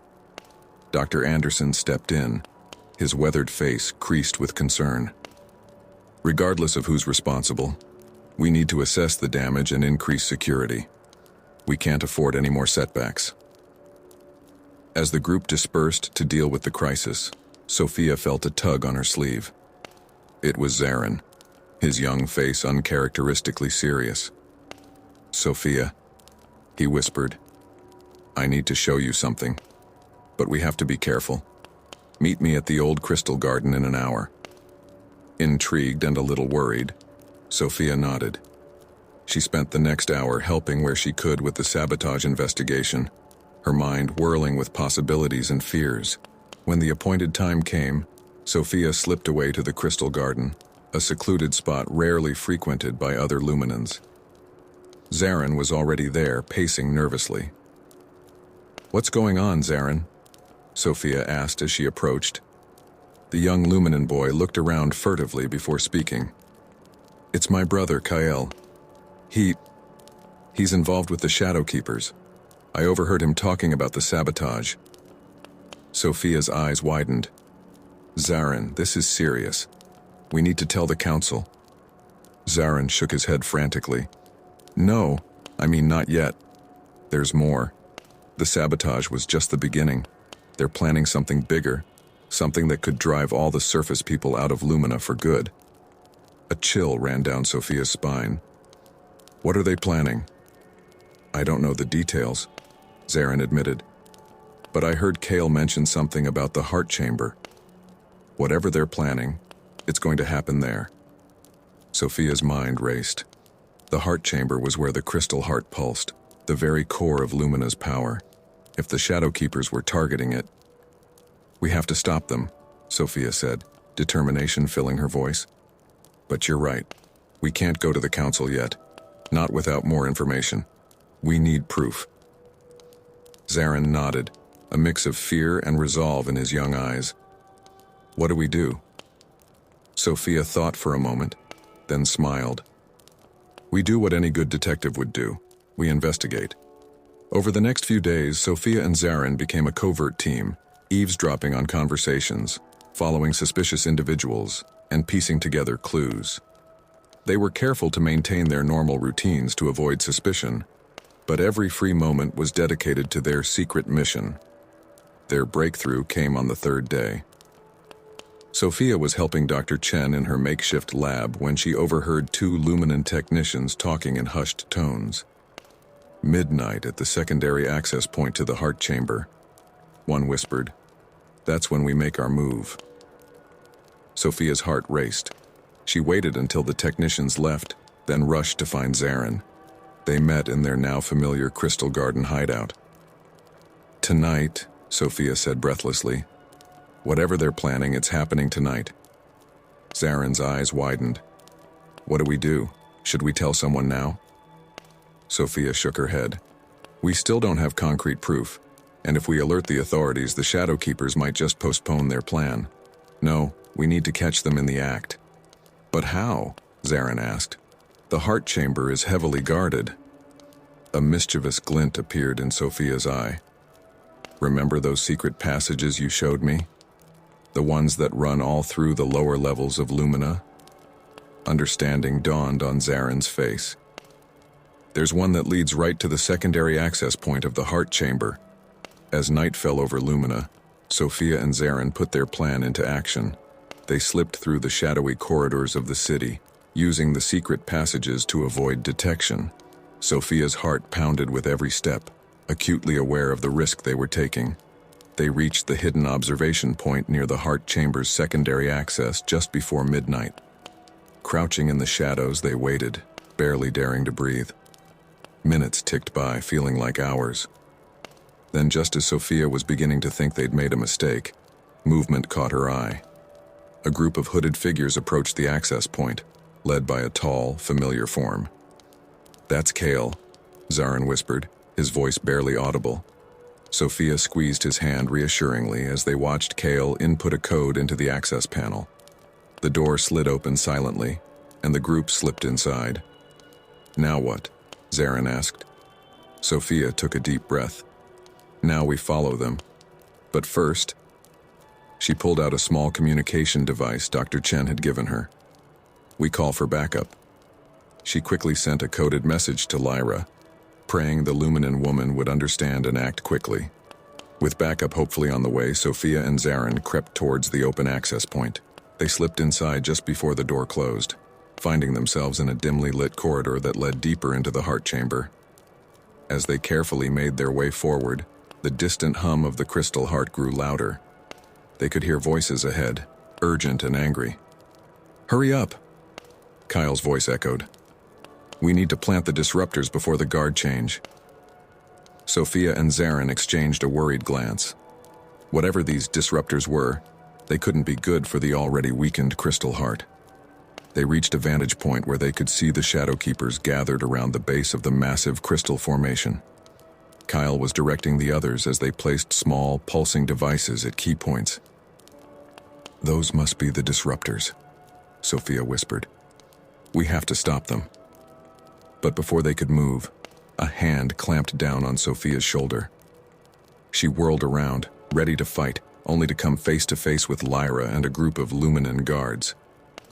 "Well done, Sophia," Lyra said softly, her violet eyes filled with pride and concern. "We'll take it from here." What followed was a blur of action. The guards swarmed into the chamber, quickly overpowering the surprised Shadow Keepers. Kyle and his cohorts were taken into custody, the disruptors carefully dismantled by Luminan technicians. As the chaos subsided, Sophia found herself standing before the council once again, this time with Zarin by her side. They recounted their investigation and the night's events, watching as the faces of the council members shifted from shock to admiration. "You took a great risk," Councillor Zinn said gravely, "but your actions may have saved Lumina from disaster." Councillor Vex, who had been skeptical of Sophia from the beginning, nodded grudgingly. "It seems we owe you a debt of gratitude, Surface Child. Your loyalty to Lumina is commendable." As the meeting concluded, with plans put in place to increase security and fast-track the Crystal Heart restoration project, Sophia felt a mix of exhaustion and exhilaration. They had averted a crisis, but she knew the road ahead was still long and challenging. Lyra approached her as they left the council chambers. "You've done more for Lumina than many who have lived here their entire lives," she said softly. "But I fear your greatest challenges are yet to come." Sophia nodded, her young face set with determination. "I'm ready, Lyra. Whatever it takes to save Lumina and bridge our worlds, I'll do it." As they walked through the crystal corridors of the hidden city, Sophia felt a renewed sense of purpose. The Shadow Keeper's plot had been foiled, but the underlying fears and prejudices that drove them still remained. Somehow she had to find a way to truly unite the people of Lumina and the surface world. The fate of two worlds rested on her young shoulders. But as Sophia looked at Zarin's hopeful face and felt Lyra's comforting presence beside her, she knew she wasn't alone. Together they would face whatever challenges lay ahead, working to build a brighter future for all. The explosion at the cultural exchange event had left us all shaken, but it also ignited a fire within me. As the dust settled and the injured were tended to, I gathered my closest friends, Lyra, Xander, and Kai, in a quiet corner of the underground city's main plaza. "We need to find out who's behind this," I said, my voice low but filled with determination. "Someone's trying to sabotage everything we've worked for." Lyra nodded, her usually bright eyes now clouded with worry. But where do we even start? It could be anyone from either side. Xander, always the strategist, stroked his chin thoughtfully. We should review the security footage from the event. Maybe we'll spot something suspicious. Good idea, Kai chimed in. I can use my access to the city's surveillance system to pull up the recordings. As we huddled around Kai's holographic display, scanning through hours of footage, a gnawing feeling grew in the pit of my stomach. Something wasn't right, but I couldn't put my finger on it. Hours passed as we pored over the recordings, looking for any clue that might lead us to the perpetrators. It was well past midnight when Xander suddenly sat up straight, his eyes wide. Wait, go back a few frames, he said urgently. Kai rewound the footage and we all leaned in closer. There in the corner of the frame was a familiar face. My heart sank as I recognized Mira, one of our own team members, slipping something into a decorative planter just moments before the explosion. No, I whispered, disbelief coloring my voice. It can't be. Lyra's hand found mine, squeezing gently. We need to confront her, she said softly. We need to understand why. The next morning, we asked Mira to meet us in a secluded garden on the outskirts of the city. As she approached, I could see the tension in her shoulders, the flicker of guilt in her eyes. Mira, I began, my voice trembling slightly. We know it was you. We saw the footage. For a moment she looked like she might deny it or run. Then her shoulders slumped, and she sank onto a nearby bench. I'm sorry, she whispered, tears welling in her eyes. I never meant for anyone to get hurt, I was scared. Xander's voice was hard when he spoke. Scared? Your actions could have started a war. I held up a hand, silencing him. Let her explain, I said, turning back to Mira. Why were you scared? What drove you to do this? Mira took a shaky breath before speaking. My grandfather. He used to tell me stories about the surface world. Terrible stories of war, destruction, and cruelty. He always said that if they ever found us, it would be the end of our way of life. She looked up at me, her eyes pleading for understanding. When you came, when we started opening up to the surface, all I could think about were his warnings. I thought if I could scare everyone, make them see how dangerous cooperation was, we'd go back to the way things were. Safe. Hidden. The weight of her words hung heavy in the air. I felt a mix of emotions swirling within me. Anger at her actions, sadness for her fear, and a deep understanding of the root of the conflict we were facing. Mira, I said gently, sitting beside her. I understand your fear. But don't you see? It's that very fear on both sides that's driving this conflict. We have to break the cycle. Lyra stepped forward, her voice firm but kind. Your grandfather's stories, they're from a different time. The world has changed, Mira, and it's still changing. We have to give peace a chance. Xander, his earlier anger softening, added, Think about the friends you've made from the surface. Are they anything like the monsters in those old stories? Mira shook her head, tears streaming down her face. No, she whispered. They're just people, like us. As we sat there, comforting Mira and discussing the deep-seated fears that had driven her actions, a plan began to form in my mind. We need to address these fears head-on, I said, standing up and pacing. Not just Mira's, but everyone's. On both sides. Kai, who had been quiet until now, spoke up. What if we organized a series of storytelling events? People from both worlds sharing their histories, their fears, and their hopes? Lyra's eyes lit up. Yes. And we could create mixed teams to work on joint projects. Nothing breaks down barriers like working together towards a common goal. As we continued to brainstorm, I felt a renewed sense of hope and determination. We had uncovered the root of the problem, fear and misunderstanding, and now we had a chance to address it. Over the next few weeks, we put our plan into action. We organized storytelling circles where people from both worlds could share their experiences and fears in a safe, supportive environment. We created joint task forces to tackle shared challenges, from developing new sustainable energy sources to exploring uncharted cave systems. It wasn't easy. There were setbacks and moments of tension, but slowly, surely, we saw attitudes begin to change. One evening, as I sat with Mira watching a group of surface and underground children playing together, she turned to me with tears in her eyes. "I was so wrong," she said softly. "I let my fear blind me to the beauty of what we're creating here." I squeezed her hand. "We all make mistakes, Mira. What matters is that we learn from them and grow." As the sun set, casting a warm glow through the crystal ceiling of the underground city, I felt a sense of peace wash over me.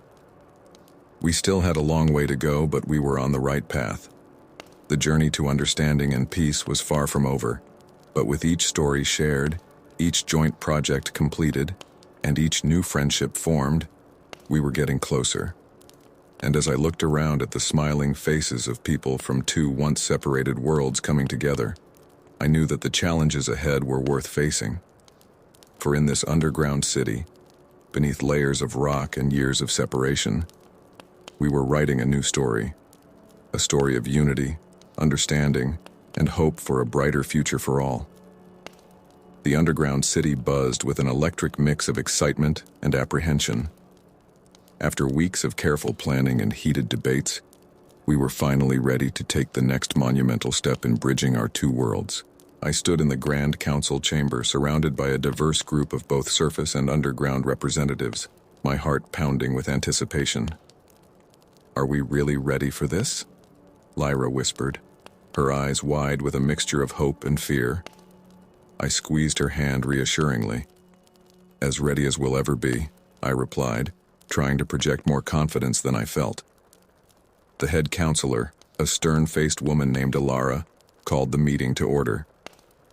"Today," she began, her voice echoing through the chamber, "we embark on a journey that will forever change the course of both our societies. The decision to reveal our existence to select individuals from the surface is not one we take lightly." Murmurs rippled through the crowd. I could see the doubt and fear etched on many faces, but also glimmers of hope and excitement. "I know many of you still have reservations," Alara continued, "but we must remember that isolation is no longer a viable option.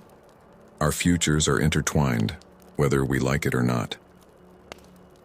As Alara outlined the plan for the big reveal, I found myself lost in thought, remembering the countless hours of preparation that had led to this moment.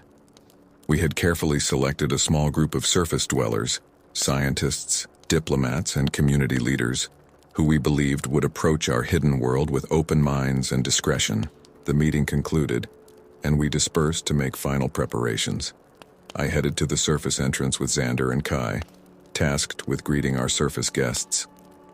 "I still can't believe we're doing this," Xander muttered, fidgeting with the cuff of his sleeve. Kai grinned, his enthusiasm infectious. "Come on, Z, this is history in the making. Aren't you even a little excited?" Before Xander could reply, we heard the rumble of vehicles approaching. My pulse quickened as I saw the convoy of blacked-out SUVs winding their way down the hidden desert road. "This is it," I breathed, straightening my posture. "Remember, first impressions are everything." The vehicles came to a stop, and for a moment, everything was still. Then, slowly, the doors opened, and our surface guests emerged, blinking in the bright desert sun. I stepped forward, a welcoming smile on my face. "Greetings," I said, my voice steady despite my nerves. "My name is Alex. On behalf of the underground city of Lumina, I welcome you to a world beyond your imagination." The group of surface dwellers stared at us, their expressions a mix of confusion, awe, and skepticism. A tall woman with graying hair stepped forward, extending her hand. "Dr. Samantha Reeves," she introduced herself. "I must admit, when we received your unusual invitation, many of us thought it was an elaborate hoax." I shook her hand, chuckling softly. "I assure you, Dr. Reeves, what you're about to see is very real." If you'll all follow me, we'll begin our descent into Lumina. As we led the group into the hidden elevator that would take us deep beneath the Earth's surface, I could feel the tension building. The surface dwellers huddled together, whispering among themselves, while Xander, Kai, and I exchanged nervous glances. The elevator doors opened, revealing the breathtaking vista of Lumina. Gasps of astonishment echoed through the chamber as our guests took in the sprawling underground metropolis, its crystal spires glowing with an otherworldly light. "My God," breathed a middle-aged man in a crisp suit. It's incredible." For the next few hours, we guided our guests through the city, explaining its history, technology, and culture. I watched with growing hope as initial skepticism gave way to genuine curiosity and wonder. However, not all interactions were smooth. As we passed through the agricultural sector, showcasing our advanced hydroponic systems, I overheard a heated exchange between one of our scientists, Dr. Lena Moore, and a surface botanist. "But surely," the surface botanist was saying, his voice tinged with condescension, "you realize that without natural sunlight, your crops must be nutritionally deficient?" Dr. Moore's eyes flashed with indignation. "I assure you, our light simulation technology perfectly replicates the full spectrum of solar radiation. In fact, our yields and nutritional density often surpass surface agriculture." I quickly stepped in, hoping to diffuse the tension. "Perhaps," I suggested, "this could be an excellent opportunity for collaborative research. I'm sure both sides could learn from each other's methods." The two scientists eyed each other warily, but nodded in reluctant agreement. As the day wore on, I could see attitudes slowly shifting. The surface dwellers' initial wariness was giving way to genuine engagement and even excitement about the possibilities of collaboration. During a brief respite, Dr. Reeves pulled me aside. "Alex," she said, her voice low, "what you've shown us today, it's revolutionary. The potential advancements in science, medicine, sustainable living, it's beyond anything we could have imagined." I nodded, feeling a spark of hope. "That's why we decided it was time to reach out. We believe that by working together, we can create a better future for both our societies." However, my optimism was short-lived. As we gathered for a final meeting in the council chamber, I overheard a troubling conversation between two surface officials. "Think of the military applications," one was whispering excitedly. "An entire city hidden from satellite surveillance? The strategic advantages would be enormous." His companion nodded eagerly. "Not to mention the resource potential. Who knows what kind of rare minerals we might find down here?" My blood ran cold. This was exactly the kind of reaction we had feared, seeing Lumina not as a partner, but as a resource to be exploited. I quickly made my way to Alara, relaying what I had heard. Her expression darkened. "This is precisely why many argued against revealing ourselves," she said grimly. "We may have just opened Pandora's box." As the meeting began, I could feel the undercurrent of tension in the room. What had started as a hopeful exchange now felt fraught with potential conflict. Ilara addressed the group, her voice firm. "We have shared our home and our knowledge with you in good faith, hoping for mutual understanding and cooperation. However, let me be clear. Lumina is not a resource to be exploited, nor a strategic asset to be used in surface conflicts. We are a sovereign society, and we will defend our autonomy if necessary." A heavy silence fell over the room. I held my breath, watching the surface representatives carefully. Some looked chastened, others defiant. Dr. Reeves stood up, her expression serious. "Counselor Ilara, on behalf of my colleagues, I apologize for any misunderstanding. We came here in the spirit of scientific and cultural exchange, not exploitation. I give you my word that our report to our superiors will emphasize the importance of respecting Lumina's autonomy and the potential for peaceful collaboration." Slowly, others nodded in agreement.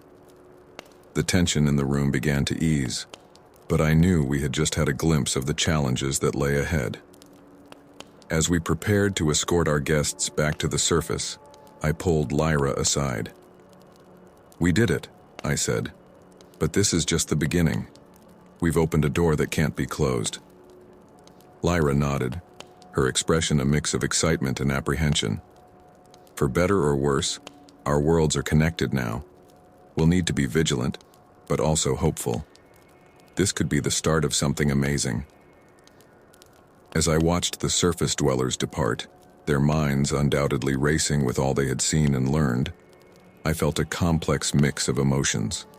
Pride in what we had accomplished, fear of what the future might hold, and above all, a burning determination to ensure that this new chapter in our history would be one of cooperation and mutual benefit, not conflict and exploitation. The great unveiling was complete, but our true journey was just beginning. As the elevator doors closed behind our departing guests, I turned back to face the glittering expanse of Lumina, ready to face whatever challenges the coming days might bring. The air in Lumina was thick with tension. It had been barely a week since we revealed our existence to select surface dwellers, and already whispers of trouble were spreading through the crystalline corridors of our underground home. I had just finished a council meeting when Lyra burst into the room, her face pale with worry. "Alex, we need to talk, now," she said, her voice trembling slightly. I excused myself and followed her to a quiet alcove. "What's wrong?" I asked, my heart already racing. Lyra's eyes darted around, ensuring we were alone. "I overheard something. A group of extremists, they're planning an attack, on both sides." My blood ran cold. "What? How? When?" "I don't have all the details," Lyra said, frustration evident in her voice. "But it's soon, very soon. We need to warn everyone." Without wasting another moment, we sprinted towards the council chambers. Bursting through the doors, we found Ilara and other council members still in discussion. "Councilor Ilara," I gasped, trying to catch my breath. "We have an emergency." Ilara's eyebrows furrowed as she took in our panicked state. "Speak, Alex. What's happening?" I relayed what Lyra had told me, watching as the color drained from the faces of those present. "This is precisely what we feared," one council member muttered. "We never should have revealed ourselves." "It's too late for that now," Ilara said sharply. "We need to act. Alex, can you contact our surface allies? We need to warn them too." I nodded, already pulling out my communication device, but as I dialed, a sinking feeling settled in my stomach. What if they didn't believe us? What if it was already too late? Dr. Samantha Reeves answered on the third ring. "Alex, is everything all right?" "Dr. Reeves, we have a situation," I said, trying to keep my voice steady. "We've received information about a potential attack, both above ground and here in Lumina." There was a pause on the other end of the line. When Dr. Reeves spoke again, her voice was laced with skepticism. "An attack? Alex, that's a very serious claim. Do you have any proof?" I felt a flash of frustration. "We don't have time for proof. Lives are at stake. Please, you have to trust us." "I want to, Alex," she said, her voice softening slightly. "But you have to understand our position. We can't just raise alarms without solid evidence." As I argued with Dr. Reeves, trying desperately to make her understand the urgency of the situation, Lyra was coordinating with Lumina's security forces. The minutes ticked by, each one feeling like an eternity. Finally, Dr. Reeves agreed to alert their security teams to be on high alert, but I could tell she remained unconvinced. As I ended the call, Ilara approached me, her face grim. "We need more information," she said. "We can't stop an attack if we don't know where or when it's coming." I nodded, my mind racing. "Lyra, where exactly did you overhear this information?" Lyra led us to a small cafe near the outskirts of the city. As we approached, we could see a group of people huddled in intense discussion. "There," Lyra whispered, pointing discreetly. "The one in the red jacket. That's who I heard talking about the attack." We watched from a distance, trying to gather any information we could without arousing suspicion. Suddenly, one of the group members looked up, his eyes meeting mine. Recognition flashed across his face, followed quickly by alarm. "Run!" he shouted to his companions. The group scattered, darting down different corridors. Without thinking, I took off after the man in the red jacket. I could hear Lyra and the others behind me, but I was focused solely on not losing sight of our only lead. The chase led us through winding passages and crowded plazas. My lungs burned as I pushed myself to keep up. Finally, I saw the man duck into a maintenance tunnel. Knowing I had him cornered, I slowed my pace, cautiously approaching the tunnel entrance. "It's over," I called out, trying to keep my voice calm. "We just want to talk." For a moment there was silence. Then, a dejected voice responded, "There's nothing to talk about. It's too late." My heart sank. "What do you mean, too late? Please, we can still stop this. Just tell us what you know." Slowly, the man emerged from the tunnel, his shoulders slumped in defeat. "You don't understand. The attack, it's already in motion." As security officers arrived to take the man into custody, Lyra and I raced back to the council chambers. We had to act fast. "We need to evacuate," I said, bursting into the room. "Both here and on the surface. Now." Alara nodded grimly. "I'll initiate our emergency protocols. Alex, try your surface contacts again. Make them understand the gravity of the situation." I dialed Dr. Reeves again, praying she would answer. This time, when she picked up, I didn't give her a chance to speak. "Dr. Reeves, listen to me. We have confirmation. The attack is happening. You need to evacuate any potential targets immediately." There must have been something in my voice because this time she didn't argue. "Understood. I'll raise the alarm. Be safe, Alex." As alarms began to blare throughout Lumina, I felt a strange calm settle over me. We had done all we could to warn everyone. Now we had to focus on minimizing the damage. Hours passed in a blur of activity. We coordinated evacuation efforts, strengthened our defenses, and prepared for the worst. And then, we waited. The first explosion rocked the surface world, a plume of smoke visible even from our underground vantage point. Minutes later, tremors shook Lumina as bombs detonated in the outer caverns. "They're trying to collapse the tunnels," someone shouted. "They want to bury us alive." Panic threatened to overtake the crowds, but Ilara's voice rang out, clear and commanding. "Stay calm. Follow the evacuation procedures. We will get through this." As the attacks continued, I found myself in the heart of the chaos, helping to coordinate rescue efforts and guide people to safety.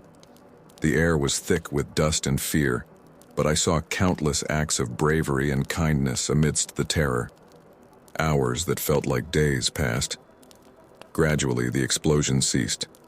As the dust settled, we began to assess the damage. Many of our outer structures were destroyed, and we had lost access to several major tunnels. But the core of Lumina stood strong, and most importantly, we had managed to evacuate the majority of our people to safe zones.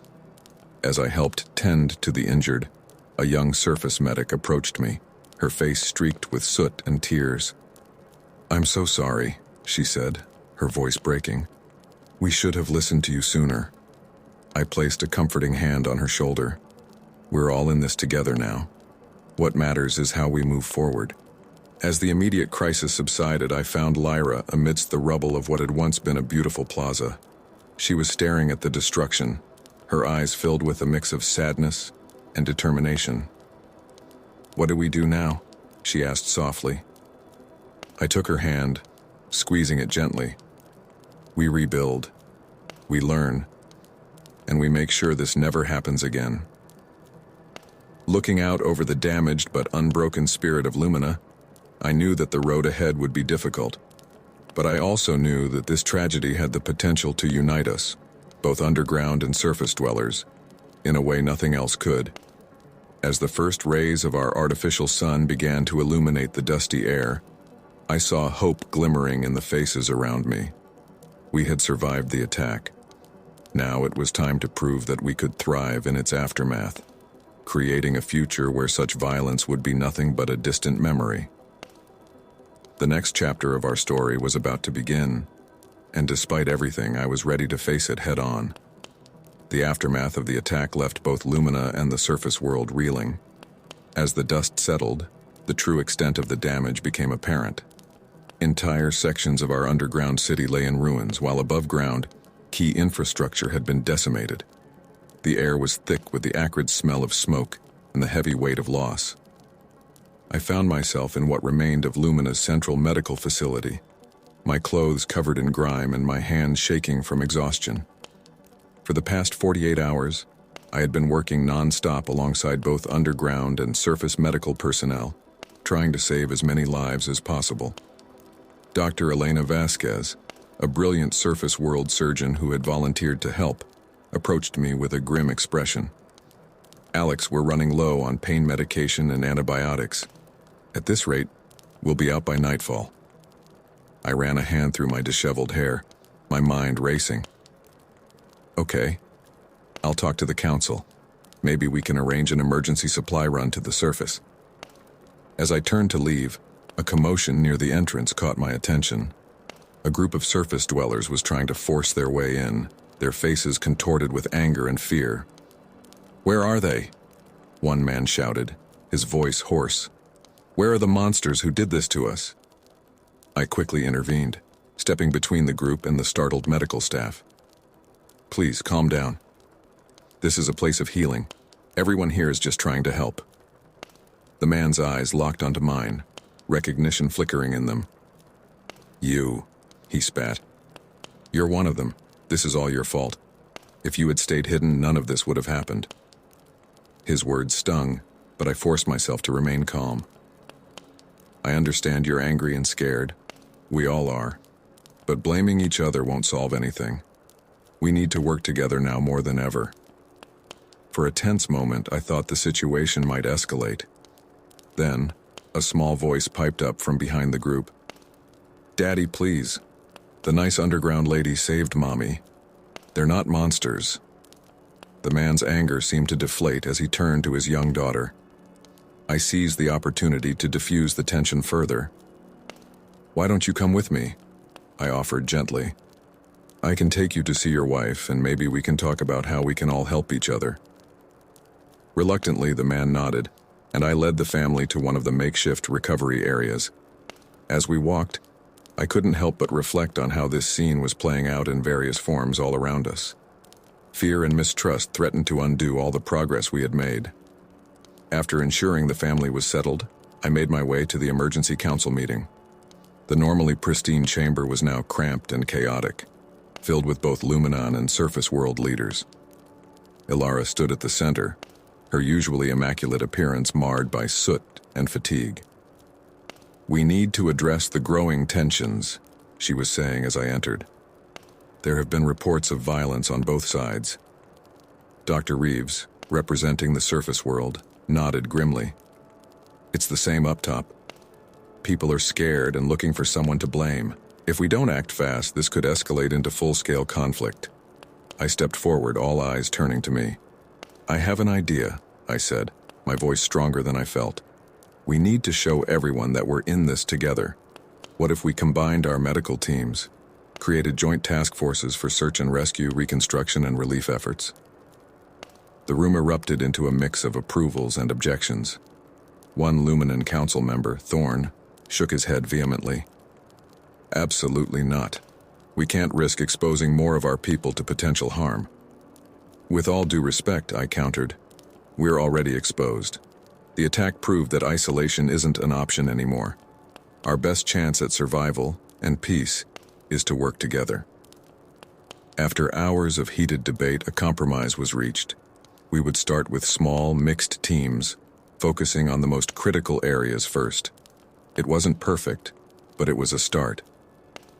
Over the next few days, I threw myself into implementing our plan. It was challenging work, fraught with misunderstandings and moments of tension, but slowly, surely, I began to see change. One afternoon, as I was helping to clear rubble from a collapsed tunnel, I overheard a conversation between a surface world engineer and a Luminon architect. "You know," the engineer was saying, "I never imagined I'd be working side by side with someone from an underground city. But I have to admit your structural designs are incredible. The Luminan architect smiled tentatively. Thank you. I'm quite impressed with your adaptability. Perhaps we could exchange some ideas. I believe combining our knowledge could lead to even stronger, safer structures. I couldn't help but smile at the exchange. This was exactly what we needed. People from both worlds recognizing the value in each other. As the days turned into weeks, the atmosphere began to shift. The initial fear and anger were slowly being replaced by a shared sense of purpose. Luminans and surface dwellers worked side by side, sharing meals, swapping stories, and forming friendships.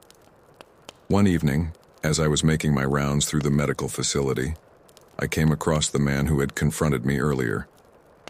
He was sitting by his wife's bedside, holding her hand as she slept. When he saw me, he stood up, his expression uncertain. I wanted to apologize, he said hesitantly. For what I said before. I was wrong about you, about all of this. I felt a wave of relief wash over me. Thank you, I said sincerely. I understand why you felt that way. We've all been through so much. He nodded, glancing back at his wife. The doctors here, they saved her life, and not just hers. I've seen the way your people have been working, sacrificing to help us. It's made me realize we're not so different after all. As I left the medical facility that night, I felt a renewed sense of hope. Yes, we had a long way to go. The physical damage would take months, if not years, to fully repair, and the emotional scars would take even longer to heal. But we were making progress. I made my way to a viewpoint overlooking the city. Lumina's bioluminescent lights twinkled below, intermingling with the harsh glare of surface world floodlights. It was an odd juxtaposition, but somehow beautiful in its own way. Lyra joined me, leaning on the railing. Quite a view, isn't it? She said softly. I nodded, taking in the scene. It's different, but not in a bad way. It's like a visual representation of our worlds coming together. Lyra smiled, nudging me gently. Look at you, waxing poetic. But I know what you mean. It's not what any of us imagined, but maybe it's exactly what we needed. As we stood there watching the combined efforts of our people below, I felt a sense of peace settle over me. The road ahead was still long and uncertain, but for the first time since the attack, I truly believed we would make it through. You know, I said, turning to Lyra, when I first discovered Lumina, I never could have imagined all of this. The challenges, the heartbreak, but also the incredible moments of unity and hope. Lyra took my hand, squeezing it gently. That's the thing about journeys, isn't it? You never know where they'll lead. But I'm glad you're here to lead us through this one. As the night wore on and we continued our work, I carried that moment with me. We were writing a new chapter in our shared history, one of resilience, cooperation, and hope. And despite all the hardships, I wouldn't have wanted to be anywhere else. The day of the Peace Summit had finally arrived. After weeks of preparation and negotiation, representatives from both Lumina and the surface world were gathering in a newly constructed meeting hall that straddled the border between our two realms. The air was thick with anticipation and nervous energy. I stood at the entrance, greeting delegates as they arrived. My heart raced with each handshake, knowing the weight of what we were about to undertake. Alex, a familiar voice called out. I turned to see Dr. Samantha Reeves approaching, a warm smile on her face despite the clear exhaustion in her eyes. Dr. Reeves, I greeted her, returning the smile. I'm so glad you could make it. She clasped my hand firmly. I wouldn't miss this for the world, though I have to admit I'm a bit nervous. There's so much riding on these talks. I nodded, understanding all too well. We've come so far already. We can't afford to fail now. As we entered the hall, I couldn't help but marvel at the sight before me. Luminans in their shimmering attire sat side by side with surface dwellers in their more subdued clothing. The contrast was striking, yet there was a sense of unity in the air. Alara called the meeting to order, her voice ringing out clear and strong. Esteemed colleagues, friends, we gather here today at a crossroads in our shared history. The path that lies ahead of us is not an easy one, but it is one we must walk together. As the talks began, it quickly became apparent that old prejudices and fears were still very much alive. Tensions rose as delegates from both sides voiced their concerns and grievances. "How can we trust that this won't happen again?" a surface world politician demanded, his face flushed with anger. "Your very existence poses a threat to our way of life." A Luminan council member shot back, "And what of the threat you pose to us? We lived in peace for generations before your kind discovered us." I exchanged a worried glance with Lyra, who was seated beside me. This was exactly what we had feared, old wounds reopening, threatening to derail everything we had worked for. Taking a deep breath, I stood up, drawing all eyes to me. "Please," I said, my voice steady despite my racing heart. "We can't fall back into this us versus them mentality. The attack hurt all of us. But it also showed us something important, that we're stronger together than we are apart." A murmur ran through the crowd. I pressed on. "Instead of focusing on our differences, why don't we look at what we have in common? Our desire for safety, for prosperity, for a better future for our children. These are universal goals that we can work towards together." Dr. Reeves stood up, adding her voice to mine. "Alex is right. We've seen firsthand the amazing things we can accomplish when we collaborate.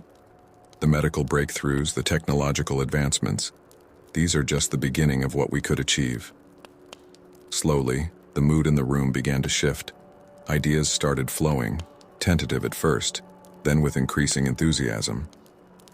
"What if," a young Luminan scientist proposed, "we created a joint research initiative, combining our knowledge of subterranean ecosystems with surface world agricultural techniques could revolutionize food production for both our peoples?" A surface world engineer chimed in.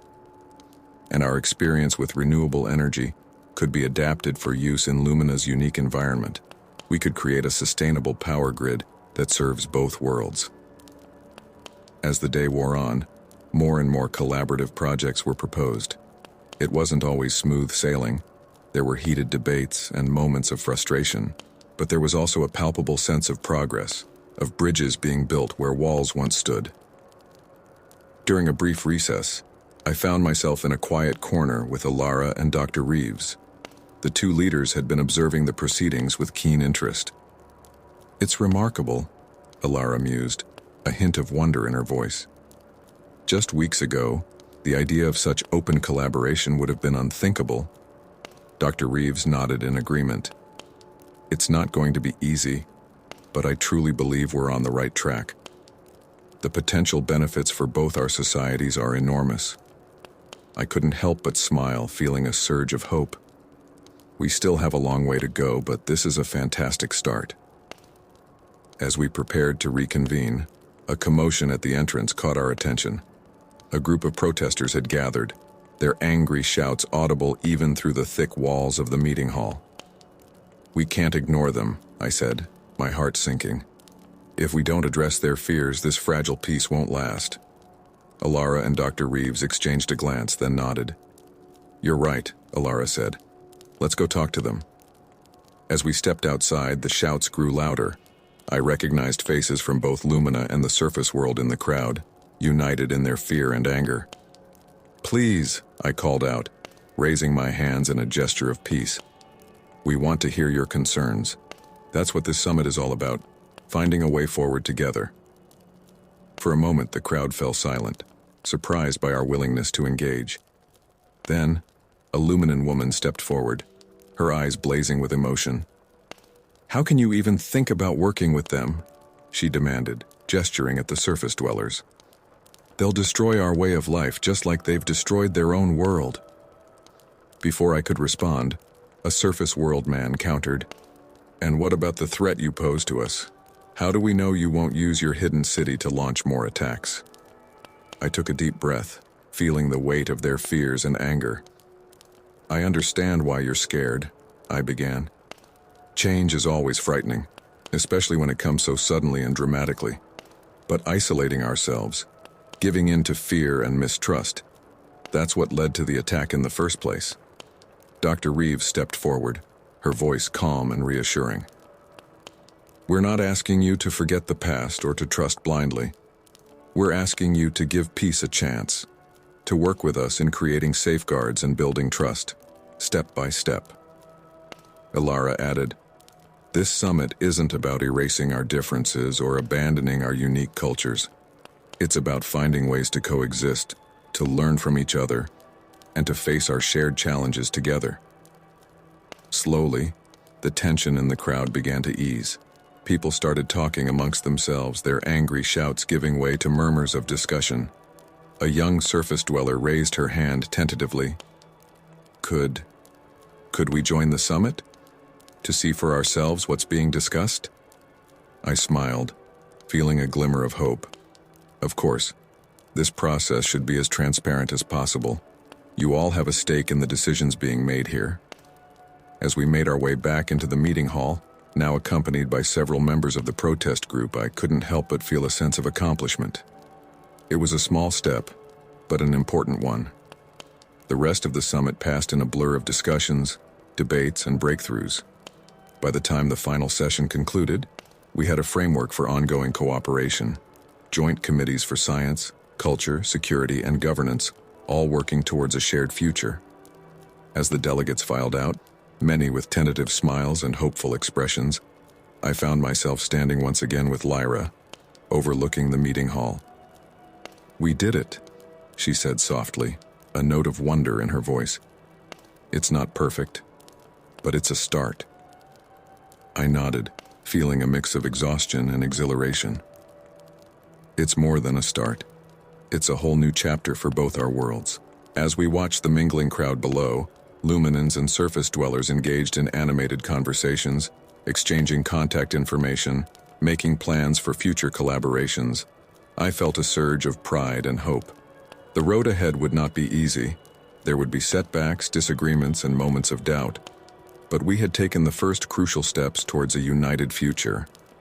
And as I looked out at the faces of those who had once been strangers, now becoming friends and allies, I knew that together, we could face whatever challenges lay ahead. The Summit of Hope had lived up to its name, paving the way for a future brighter than any of us could have imagined. And I, for one, couldn't wait to see where this new path would lead us. The weeks following the Peace Summit were a whirlwind of activity. The joint scientific endeavor we had agreed upon was taking shape, and I found myself at the heart of it all. Today marked the official opening of the Lumina Surface Collaborative Research Center, a state-of-the-art facility built right at the junction between our two worlds. As I stood at the entrance, greeting scientists from both Lumina and the Surface, I couldn't help but marvel at how far we'd come. Dr. Elena Vasquez, the brilliant surface world surgeon I had worked with during the crisis, approached with a wide smile. Alex, can you believe this is really happening? She exclaimed, her eyes shining with excitement. I returned her smile, feeling a surge of pride. It's incredible, isn't it? Just a few months ago, this would have seemed impossible. As we walked through the facility, I was struck by the seamless blend of Luminan and surface world technologies. Bioluminescent lighting complemented advanced computer systems, while Luminan crystal-based data storage units sat alongside cutting-edge surface world laboratories. Dr. Vasquez pointed to a group of scientists huddled around a complex piece of equipment. Look at that, she said, her voice filled with wonder. That's Dr. Zara from Lumina working with Professor Chen from MIT. They're combining Luminan crystal technology with surface world quantum computing. The potential applications are mind-boggling. I nodded, feeling a sense of awe. This is exactly what we hoped for. By combining our knowledge and resources, we're pushing the boundaries of what's possible. As we continued our tour, we came across Lyra deep in conversation with a surface world environmental scientist. They were gesturing animatedly at a holographic display of Earth's ecosystem.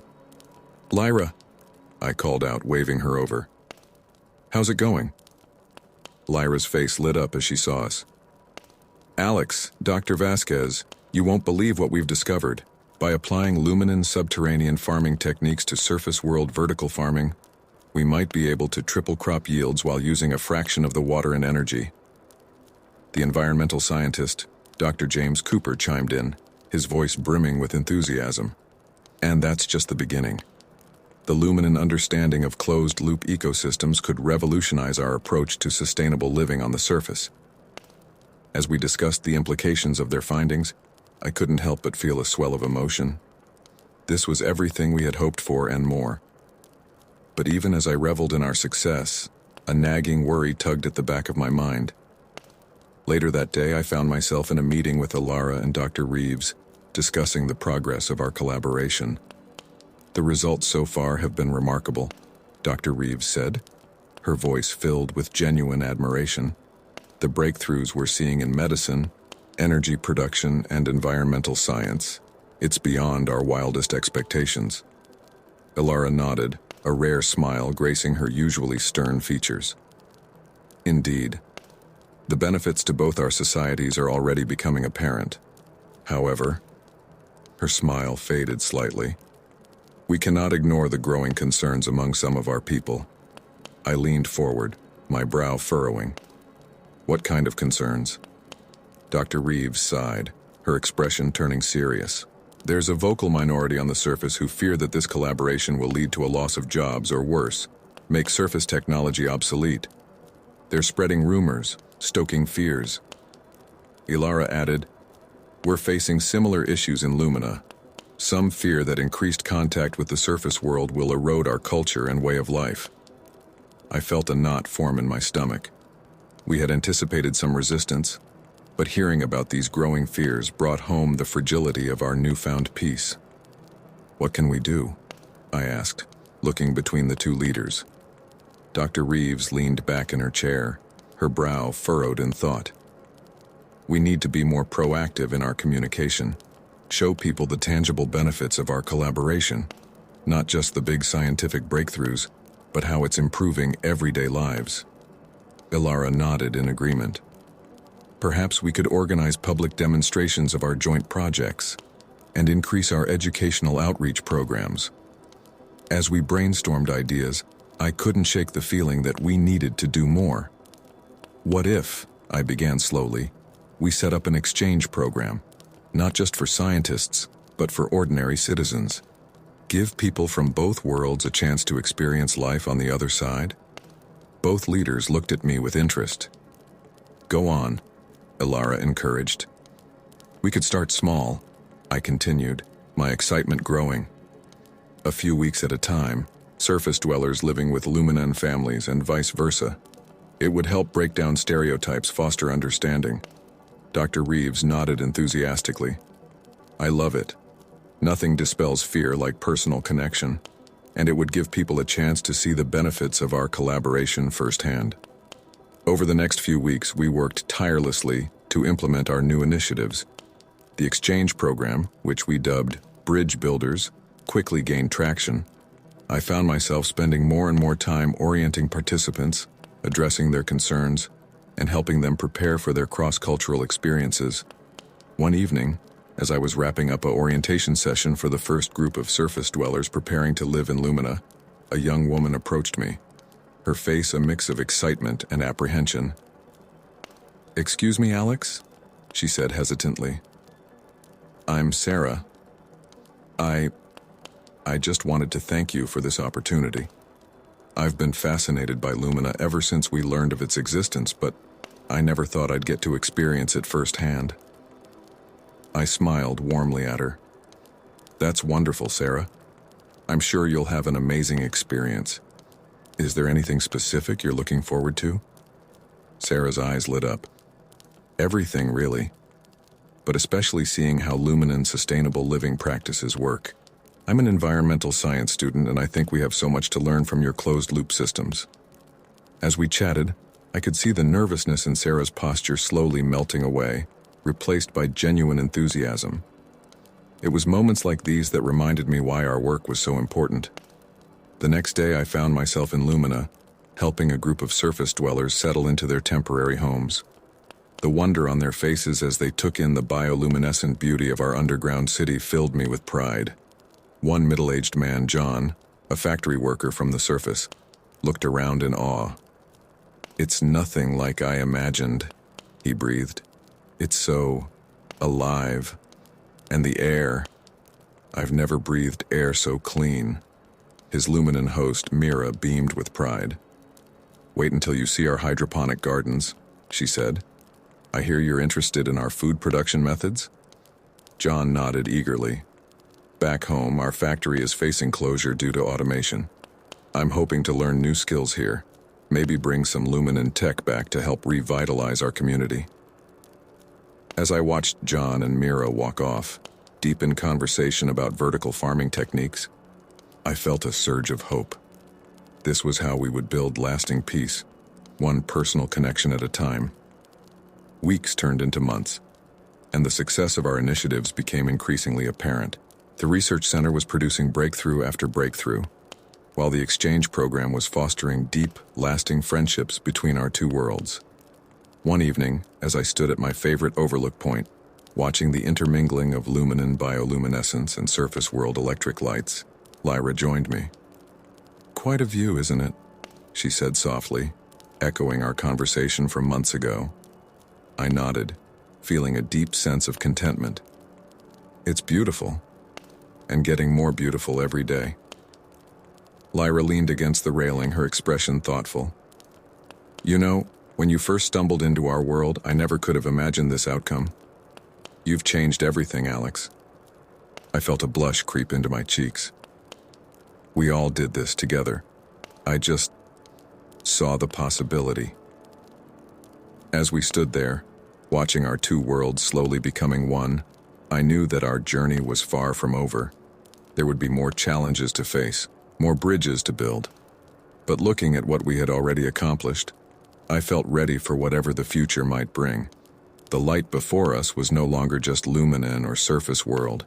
It was something new, something beautiful, born from the best of both our worlds. And in that light, I saw the promise of a brighter future for us all. The day of the grand cultural festival had finally arrived. Months of planning had culminated in this moment, where both Luminans and surface dwellers would come together to celebrate their unique cultures and newfound unity. The festival grounds straddled the border between our two worlds, a symbolic representation of our growing bond. I stood at the entrance, my heart pounding with excitement and a touch of nervousness. Lyra appeared beside me, her eyes sparkling with anticipation. "Ready for this?" she asked, giving my hand a reassuring squeeze. I took a deep breath and nodded. "As ready as I'll ever be. Let's make history." As the gates opened, a flood of people from both worlds poured in. The air was filled with a cacophony of sounds, the melodic tones of Luminan crystal instruments blending with the upbeat rhythms of surface world music. The scent of exotic foods from both realms wafted through the air, making my mouth water. "Alex!" a familiar voice called out. I turned to see Sarah, the environmental science student from the exchange program, waving enthusiastically.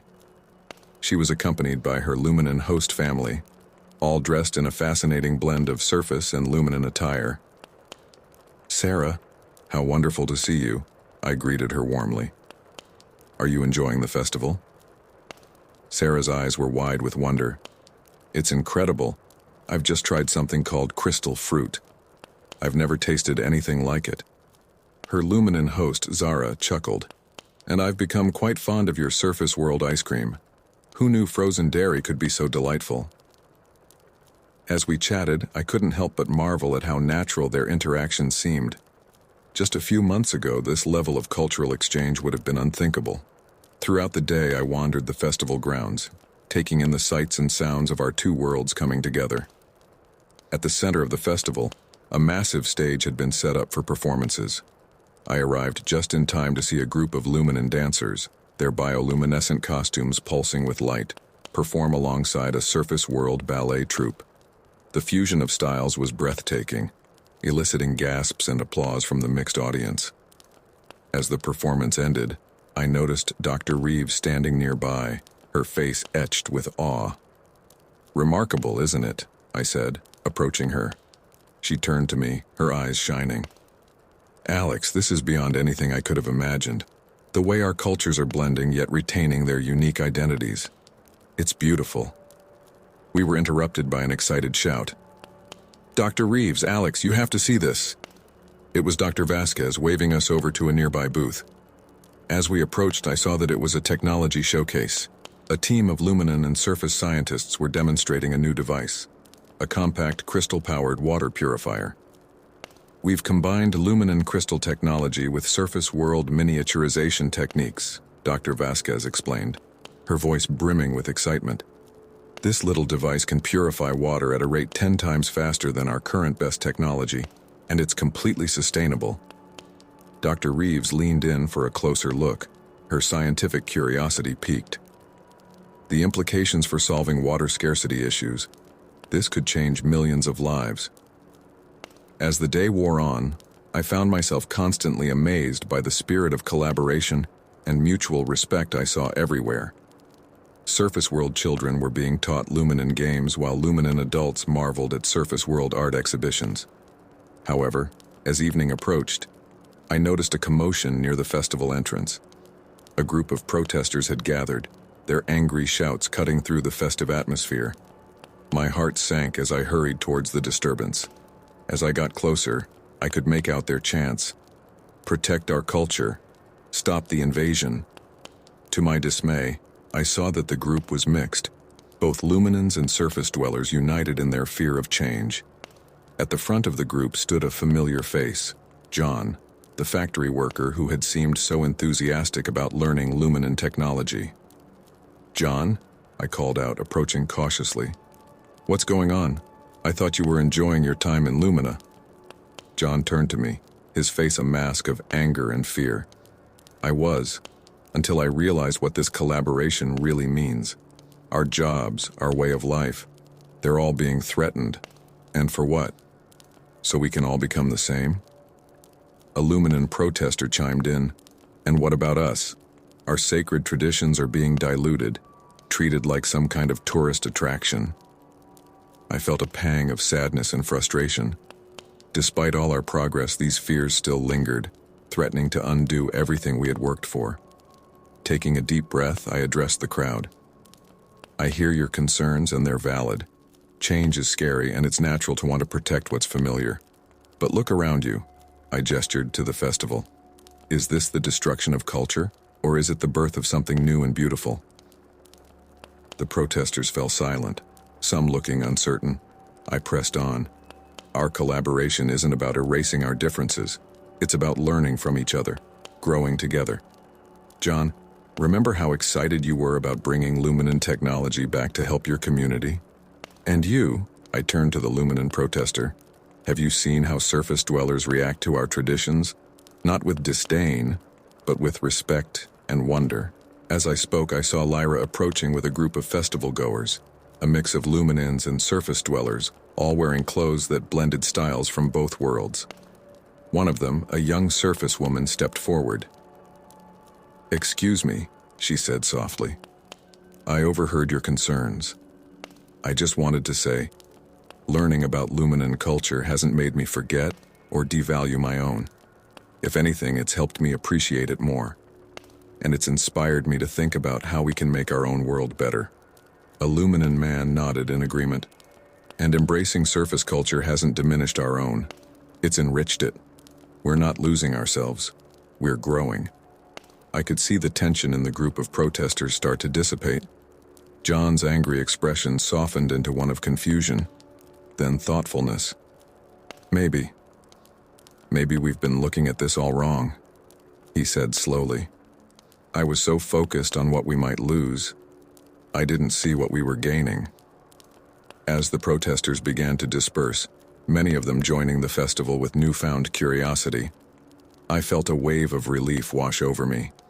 It was a powerful reminder that our work was far from over, but also that we were on the right path. The rest of the evening passed in a blur of music, laughter, and celebration. As the festival drew to a close, a spectacular light show filled the sky. A dazzling combination of surface world fireworks, and luminin light crystals. I found myself standing with Lyra, Dr. Reeves, and Alara, all of us gazing up in wonder. "It's not perfect," Alara mused, "but it's a start." Dr. Reeves nodded in agreement. "There will always be challenges, but days like today, they give me hope." As the final bursts of light faded away, I looked around at the sea of faces, luminin and surface dweller alike, all united in this moment of shared joy and wonder. "This is just the beginning," I said softly, feeling a surge of determination. "We've shown what's possible when we come together. Now we build on this foundation." As the crowd began to disperse, the air was filled with laughter, farewells in multiple languages, and promises to meet again. I couldn't help but smile, knowing that each of these interactions, each new friendship formed, was another thread in the tapestry of our shared future. The grand cultural festival had been more than just a celebration. It was a glimpse of the world we were creating, a world where differences were not just tolerated but celebrated. And as I watched the last of the festival goers leave, their faces glowing with happiness and newfound understanding, I knew that this was a world worth fighting for. The day I had been dreading for weeks had finally arrived. My time in Lumina was coming to an end, and I found myself filled with a bittersweet mix of emotions. Pride in what we had accomplished, sadness at leaving my second home, and excitement for what the future held all swirled within me as I packed my belongings. A soft knock on my door interrupted my thoughts. "Come in," I called out, trying to keep my voice steady. Lyra entered, her eyes immediately falling on my half-packed suitcase. "So it's really happening, huh?" she said, a sad smile playing on her lips. I nodded, unable to find words for a moment. "It feels strange," I finally managed, "like I'm leaving a part of myself behind." Lyra crossed the room and enveloped me in a warm hug. "You'll always be a part of Lumina, Alex, no matter where you go." As we broke apart, I noticed she was holding something behind her back. "What's that?" I asked, curiosity piquing. With a flourish, Lyra revealed a small, intricately carved crystal. It pulsed with a soft, comforting light. "A little going-away present," she explained. "It's attuned to Lumina's energy. As long as it glows, you'll know we're thinking of you." I took the crystal, feeling its warmth in my palm. "Lyra, it's beautiful, thank you." Our moment was interrupted by another knock. This time it was Alara who entered. Her usually stern face softened with emotion. "Alex," she began, her voice uncharacteristically gentle, "the council has prepared a farewell ceremony for you. Everyone's waiting in the Grand Plaza." I felt a lump form in my throat. "Everyone?" Alara's lips curved into a small smile. "You've touched more lives here than you realize, young one." As we made our way to the plaza, I was struck by how much Lumina had changed since I first stumbled upon it. The once isolated city now buzzed with a new energy. Surface world technology seamlessly integrated with Luminin crystal tech, and I could see both Luminins and surface dwellers going about their daily lives together. The Grand Plaza was packed when we arrived. Faces both familiar and new turned to greet us, and a cheer went up as I stepped onto the central platform. I felt my cheeks flush with emotion. Alara raised her hands and the crowd fell silent. "We gathered today to bid farewell to Alex," she began, her voice carrying across the plaza. "When this young surface dweller first discovered our hidden world, many of us feared it spelled doom for Lumina. Instead, Alex showed us a path to a brighter future, one where our two worlds could coexist and flourish together." As Alara spoke, I saw faces in the crowd nodding in agreement. Some were even wiping away tears. "While Alex may be returning to the surface," Alara continued, "the bridges built between our worlds will remain. And so it is my honor to bestow upon Alex the title of Honorary Citizen of Lumina, with all the rights and responsibilities that entails." A gasp went up from the crowd, and I felt my own jaw drop in surprise. Alara turned to me, holding out a crystal medallion. "Alex, do you accept this honor and vow to continue serving as an ambassador between our worlds?" Struggling to find my voice, I managed to croak out, "I do. Thank you, Counselor Alara. Thank you, everyone. I don't know what to say." A voice called out from the crowd. "Then let us say it for you." It was Dr. Vasquez, grinning widely. "3 cheers for Alex." The plaza erupted in cheers and applause. As the noise died down, I knew it was my turn to speak. Taking a deep breath, I stepped forward. When I first discovered Lumina, I was lost, both literally and figuratively. I never could have imagined the journey that lay ahead of me. This place, and all of you, have changed my life in ways I'm still discovering. I paused, looking out at the sea of faces. But the truth is, we've all been on this journey together. Every one of you who took a chance on cooperation, who reached out in friendship to someone from another world. You're the real heroes of this story. Murmurs of agreement rippled through the crowd. I continued, my voice growing stronger. As I return to the surface, I go not just as an ambassador for Lumina, but as living proof of what we can achieve when we open our hearts and minds to new possibilities. The work we've started here is just the beginning. As I finished speaking, the plaza once again filled with applause. People began to approach the platform, each wanting to say a personal goodbye. Sarah, the environmental science student, was one of the first to reach me. "Alex, I can't thank you enough," she said, her eyes shining. "My time here has changed everything. I'm starting a new research project combining Luminin and surface world sustainable living practices." John, the factory worker who had once protested our collaboration, was next. "I was wrong about you, about all of this," he said, shaking my hand firmly. "The skills I've learned here, I'm going to use them to help revitalize my hometown. You've given us hope." For hours, the farewells continued. Each story, each thank you, filled me with a mix of pride and humility. As the crowd finally began to thin, I found myself standing with Lyra, Dr. Reeves, and Alara. Dr. Reeves placed a hand on my shoulder. "You've done good work here, Alex. But don't think this is goodbye. We'll need you more than ever, as we continue to build bridges between our worlds." Alara nodded in agreement. "Remember, you're an honorary citizen now. Lumina will always be your home." As the time for my departure drew near, I took one last walk through the crystal-lit streets of Lumina. Every corner held a memory. The cafe where Lyra and I had hatched our first plans for collaboration. The research center where surface and Luminin scientists worked side by side. The school where children from both worlds now learned together. Finally, I found myself at the elevator that would take me back to the surface. A small group had gathered to see me off. Lyra, Alara, Dr. Reeves, and a few others who had become dear friends. Lyra stepped forward, her eyes glistening with unshed tears. "This isn't goodbye, you know, it's just, see you later." I pulled her into a tight hug. "I know. And thank you for everything." As I stepped into the elevator, I clutched the crystal Lyra had given me, feeling its reassuring warmth. The doors began to close, and I caught one last glimpse of the shimmering beauty of Lumina. "Until we meet again," I whispered, as the elevator began its ascent. The journey to the surface seemed both endless and far too short. As the elevator doors opened, revealing the familiar desert landscape, I felt a momentary pang of disorientation.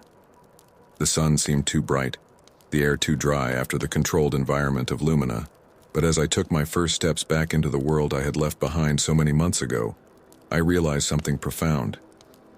I wasn't leaving Lumina behind. I was bringing a part of it with me. Its lessons, its beauty, its spirit of innovation and cooperation. All of these were now a part of me. And as I began the long walk back to my old life, I knew that this wasn't an ending, but a new beginning. The adventure that had started with a dusty map and a hidden cave entrance was far from over. In fact, in many ways, it was just beginning. With each step, I felt the weight of my new responsibility as a bridge between worlds. But I also felt a surge of excitement for what lay ahead. There were still challenges to face, minds to change, and wonders to discover. As the sun began to set, painting the desert sky in hues of orange and purple, I paused to look back. Though I couldn't see the entrance to Lumina, I knew it was there, a hidden world of wonder and possibility. And in my hand, the crystal Lyra had given me, pulsed with a steady, comforting light. A reminder that no matter how far I traveled, I would always be connected to the incredible world beneath our feet. With a smile, I turned and continued my journey, ready to bring the light of Lumina to the surface world, one step at a time. The desert sun beat down mercilessly as I approached the outskirts of my hometown. After months underground, the vast open sky and harsh light felt almost alien. I clutched the crystal from Lyra, drawing comfort from its soft glow as I steeled myself for what lay ahead. As I walked down the familiar streets, I couldn't help but see them through new eyes. The wasteful use of water on green lawns, the pollution from passing cars, all things I once took for granted now stood out in stark relief against my memories of Lumina's efficient, sustainable systems. I paused at the corner of my street, my heart racing. How would I explain my long absence? How could I possibly convey the wonders I'd seen while keeping Lumina's existence a secret? Taking a deep breath, I walked up to my front door and knocked. Moments later, it swung open, revealing my mother's shocked face. "Alex?" she gasped, her eyes wide with disbelief. "Oh my God, Alex!" She pulled me into a tight embrace, her body shaking with sobs. Over her shoulder, I saw my father appear, his face a mix of relief and confusion. "Where have you been?" he demanded, his voice hoarse with emotion. "We've been worried sick." As my mother finally released me, I stepped into the house, the familiar scents and sights washing over me. "I'm so sorry," I began, my carefully prepared explanation suddenly feeling inadequate. I've been on a journey, one that I couldn't tell you about until now." My parents exchanged worried glances. "Sit down," my mother said gently, leading me to the living room. "Tell us everything." For the next few hours, I recounted a carefully edited version of my adventures. I spoke of a secret environmental research project, of working with brilliant scientists on cutting-edge sustainability technologies. It wasn't the whole truth, but it wasn't a lie either. "I'm so sorry I couldn't contact you," I finished, looking between their stunned faces. "The work was classified, but I'm back now and I have so much to share." My father leaned back, running a hand through his graying hair. "I don't know whether to be proud or furious," he said, his voice gruff with emotion. "But I'm just glad you're home safe." My mother squeezed my hand. "We always knew you were destined for great things, Alex. We missed you so much." As the initial shock of my return wore off, I found myself fielding countless questions from friends and neighbors. Everyone wanted to know where I'd been, what I'd been doing. I stuck to my cover story, all the while feeling the weight of Lumina's secret heavy on my shoulders. A few days after my return, I received a call from Dr. Reeves. "Alex," she said, her voice crackling over the line. "How are you settling in?" "It's an adjustment," I admitted. "Everything feels so different now." "I can imagine," she replied sympathetically. "Listen, we're setting up a new research facility nearby, official cover for our ongoing work with Lumina. I was hoping you'd consider taking a position there." My heart leapt at the opportunity. "Absolutely. When do I start?" The next few weeks passed in a blur of activity. I threw myself into my new role, working to adapt Luminan technologies for surface use. It was challenging, exhilarating work, but it also came with its own set of frustrations. One afternoon, I found myself in a heated discussion with a group of local businessmen who were resistant to implementing our new, more sustainable technologies. "Look," one of them, a middle-aged man named Frank, argued, "these changes you're proposing, they're too drastic. It'll cost jobs, disrupt entire industries." I took a deep breath, reminding myself of the patience I'd learned in Lumina. "I understand your concerns," I began, "but these changes are necessary, and they don't have to be a threat. In fact, they represent incredible opportunities." I went on to explain how the new technologies could create jobs, revitalize struggling industries, and ultimately lead to a more prosperous community. As I spoke, I saw doubt give way to interest in some of their eyes. "You speak with a lot of conviction," Frank said slowly. "But how can you be so sure?" I smiled, thinking of Lumina. "Because I've seen it work. Trust me, the potential here is greater than you can imagine." As the weeks turned into months, I saw small but significant changes begin to take hold in my community. Solar panels began appearing on rooftops, water recycling systems were implemented, and there was a growing interest in sustainable urban farming. But it wasn't all smooth sailing. One evening, as I was leaving the research facility, I was confronted by a group of protesters. They carried signs decrying the alien technology we were introducing, fear and anger clear on their faces. "Go back where you came from," one of them shouted. "We don't want your foreign ideas here."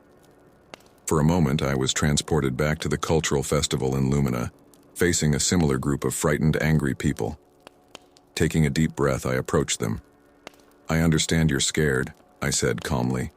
"Change can be frightening. But I'm not bringing foreign ideas. I'm bringing solutions to problems we all face. Would you be willing to talk about it?" To my surprise, a few of them lowered their signs, curiosity replacing anger in their eyes. We ended up talking for hours, addressing their fears and misconceptions. By the end, while not everyone was convinced, many left with a new perspective to consider. As I walked home that night, I felt a renewed sense of purpose. This was why I had returned to the surface, to be a bridge to help people see the possibilities that lay before us. The next day, I received an unexpected visitor at the research facility. It was Sarah, the environmental science student I had met in Lumina. "Alex," she exclaimed, rushing to hug me. "I hope you don't mind me dropping by. I'm in town for a conference and I just had to see how you were doing." We spent the afternoon catching up, and I gave her a tour of our facility. As we walked, Sarah's eyes sparkled with excitement. "It's amazing," she said, gesturing at the various projects underway. "You're really bringing Lumina to the surface, aren't you?" I nodded, feeling a surge of pride. "Bit by bit. It's not always easy, but we're making progress." As evening approached, we found ourselves sitting on a hill overlooking the town. The setting sun painted the sky in hues reminiscent of Lumina's bioluminescent lights. "Do you miss it?" Sarah asked softly. "Lumina, I mean." I pulled out the crystal Lyra had given me, its soft glow a comforting presence. "Every day," I admitted. "But I also know I'm where I need to be right now. There's so much work to be done up here." Sarah nodded, understanding. "Well, for what it's worth, I think you're doing an amazing job. You're changing lives, Alex. Not just here, but everywhere the exchange program touches." As we sat there watching the town below come to life with twinkling lights, I felt a profound sense of hope. The journey ahead was long, and there would be many more challenges to face. But looking at the progress we'd already made, I knew it was worth it. The sun finally dipped below the horizon and I stood up, brushing off my clothes. "Come on," I said to Sarah, offering her a hand up. "I want to show you our latest project. We're adapting Luminan crystal technology for surface world energy storage. It's going to revolutionize renewable energy." As we walked back towards the town, I felt the weight of my dual citizenship, of the surface and of Lumina, not as a burden, but as a source of strength. I was a bridge between two worlds, helping to forge a future brighter than either could achieve alone. And with each step, each small victory, each mind opened to new possibilities, I knew that the light of Lumina was spreading, illuminating a path to a better world for all. The early morning sun cast a golden glow over the Arizona desert as I stood at the entrance of the hidden cave. My heart raced with excitement as I watched a group of wide-eyed surface students approach, their backpacks laden with supplies and their faces a mix of nervousness and anticipation. "Welcome, everyone," I said, trying to keep my voice steady. "You're about to embark on a journey that will change your lives forever." A tall girl with curly hair stepped forward, her hand raised. Are you sure this is safe? My parents were pretty freaked out about this whole thing. I smiled reassuringly. I understand your concern, Sarah. I felt the same way when I first discovered the underground city. But I promise you, it's not only safe, but it's also the most incredible experience you'll ever have. As I led the group into the cave, I couldn't help but reflect on how much had changed in the past year. Establishing a permanent liaison between the surface and the underground city had been a monumental task, filled with diplomatic negotiations, security concerns, and logistical nightmares. But seeing the awe on these students' faces as we descended into the glowing cavern made it all worth it. "Oh my God," whispered a freckled boy near the back. "It's like something out of a sci-fi movie." I chuckled. "Wait until you see the city itself, Jake. This is just the beginning." As we emerged into the vast underground cavern, I heard collective gasps of wonder. The crystalline buildings of the hidden city sparkled under the bioluminescent light, and the streets bustled with activity as the underground dwellers went about their daily lives. Lyra, my dear friend and liaison from the underground city, approached our group with a warm smile. "Welcome to Subterranea," she said, using the name we'd agreed upon for public communications. "We're so excited to have you here as our first official exchange students." Over the next few hours, we guided the students through orientation, introducing them to their host families and explaining the rules and expectations of their stay. As I watched them interact with the underground youth, I felt a swell of pride. This is what we had worked so hard for, bridging the gap between two worlds that had been separated for centuries.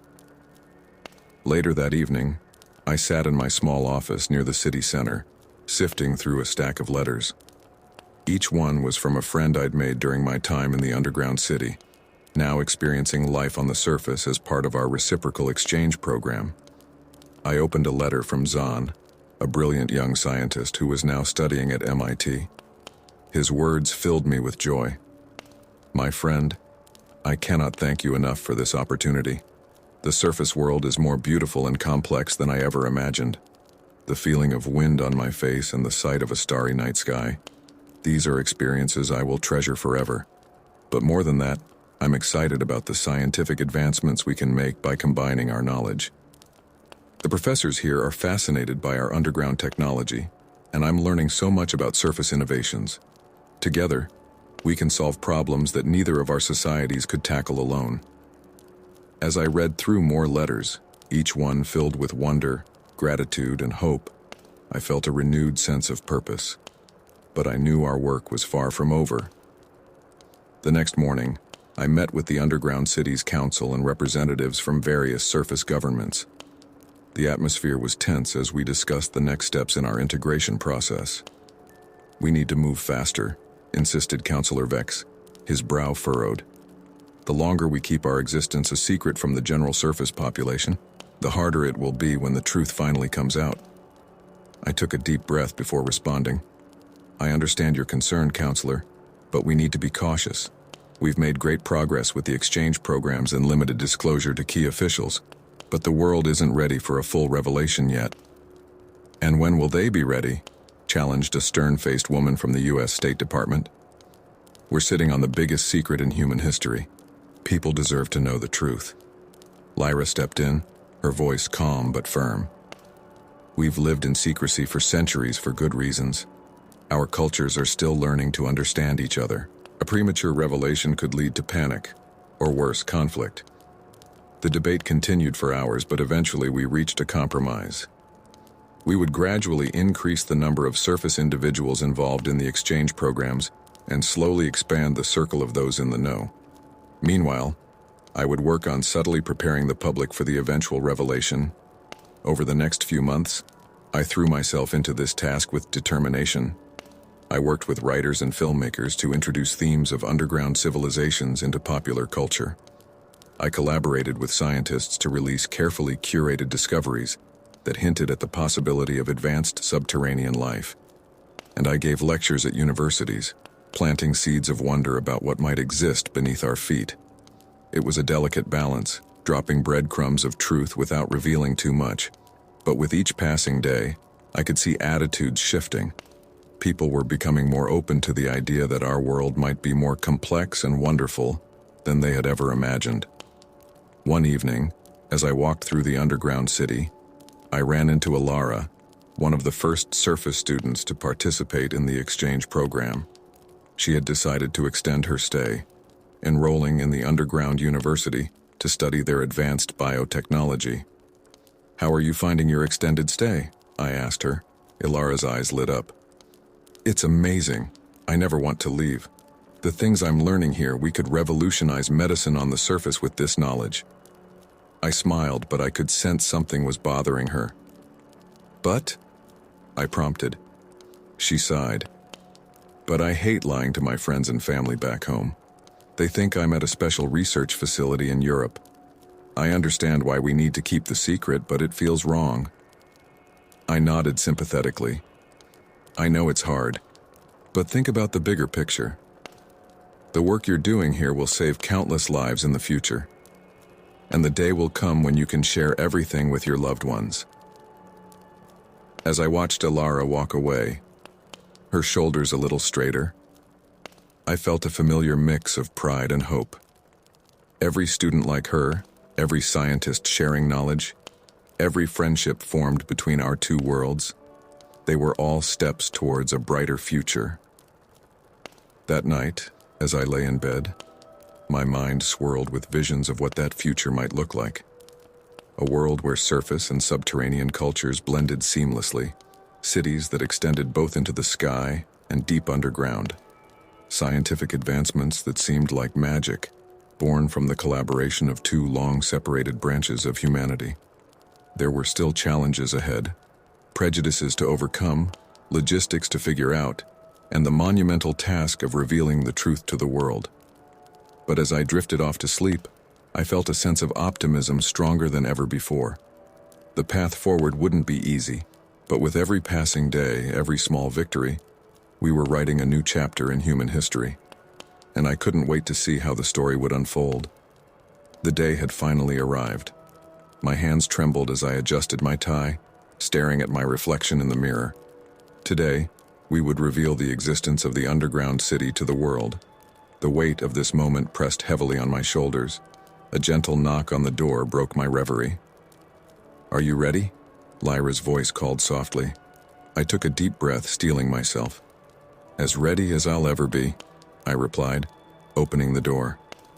Lyra stood there, resplendent in a shimmering gown that seemed to capture the essence of the underground city's bioluminescent beauty. Her eyes met mine, reflecting the same mix of excitement and nervousness I felt. "It's time," she said, offering her hand. "Let's make history." We made our way to the massive cavern that had been prepared for the press conference. As we approached, I could hear the low hum of voices. Journalists, government officials, and selected members of the public, all waiting with bated breath for an announcement they couldn't begin to imagine. Behind the stage, leaders from both the surface and underground worlds were gathered. President Ilara Chen of the United States nodded to me as we approached. "Are you sure about this?" she asked, her voice low. "Once we do this, there's no going back." I met her gaze steadily. "It's time, Madam President. We've prepared as much as we can. The world is ready." She nodded, a small smile playing on her lips. "Well then, let's rewrite history." As we took our places on the stage, the cavern fell silent. Hundreds of eyes were upon us and countless more watched via live stream. Camera flashes popped like stars in the dimly lit space. President Chen stepped up to the podium first. "My fellow Americans and citizens of the world," she began, her voice strong and clear. "Today we stand on the brink of a revelation that will forever change our understanding of our planet and our place in it." She paused, letting the weight of her words sink in. "For centuries, we have believed that we knew the full extent of human civilization on Earth. Today, we are honored and humbled to tell you that we were wrong." A murmur rippled through the crowd. I could see confusion and anticipation on the faces before us. President Chen continued, Beneath our feet, unknown to most of us, an entire civilization has thrived. A society with its own culture, advanced technology, and rich history. Today we invite you to meet our neighbors, our fellow humans who have lived in secret for generations. She gestured to Lyra, who stepped forward. The crowd gasped audibly as they took in her otherworldly appearance. "Greetings," Lyra said, her voice slightly trembling but growing stronger with each word. "I am Lyra, a representative of the people you might call the underground dwellers, but we prefer to be known as the subterraneans. We have lived beneath the surface of the earth for over 1,000 years, developing our own way of life, our own technologies, our own culture. Today, we reach out to you, our surface brothers and sisters, in friendship and hope for a shared future." The cavern erupted in a cacophony of voices. Journalists shouted questions, cameras flashed incessantly, and the buzz of disbelief and wonder filled the air. I stepped up to the podium next, raising my hands for quiet. "I know you all have many questions," I said. "I stood where you are now, not too long ago, filled with disbelief and wonder. Let me tell you the story of how I discovered this hidden world, and how it changed everything." For the next hour, we shared our story. We explained the history of the subterranean civilization, their reasons for secrecy, and the careful steps we had taken over the past years to prepare for this moment. We introduced key figures from both worlds and outlined our vision for integration and cooperation. As we spoke, I could see the shock on people's faces slowly transform into awe and excitement. There were skeptics, of course, and I could already anticipate the conspiracy theories that would flood the internet. But overall, the response was overwhelmingly positive. After the formal presentations, we opened the floor for questions. A seasoned reporter from the BBC stood up first. "This is incredible," he said, his voice filled with wonder. "But how can we be sure this isn't some elaborate hoax?" I smiled. "An understandable question. We've prepared extensive documentation, including scientific studies, historical records, and DNA evidence. All of this will be made publicly available. Moreover, in the coming weeks, we'll be organizing tours of the underground city for verified journalists and experts. You'll be able to see and experience this world for yourselves." The questions continued for hours. We addressed concerns about resource competition, cultural preservation, and the potential impact on surface world economies. We outlined plans for gradual integration, educational exchanges, and collaborative scientific projects. As the conference wound down, a young woman stood up. Her eyes were bright with tears. I don't have a question," she said. "I just want to say thank you. Thank you for trusting us with this truth. It's beautiful." Her words touched something deep within me. This was why we had worked so hard, why we had taken this risk.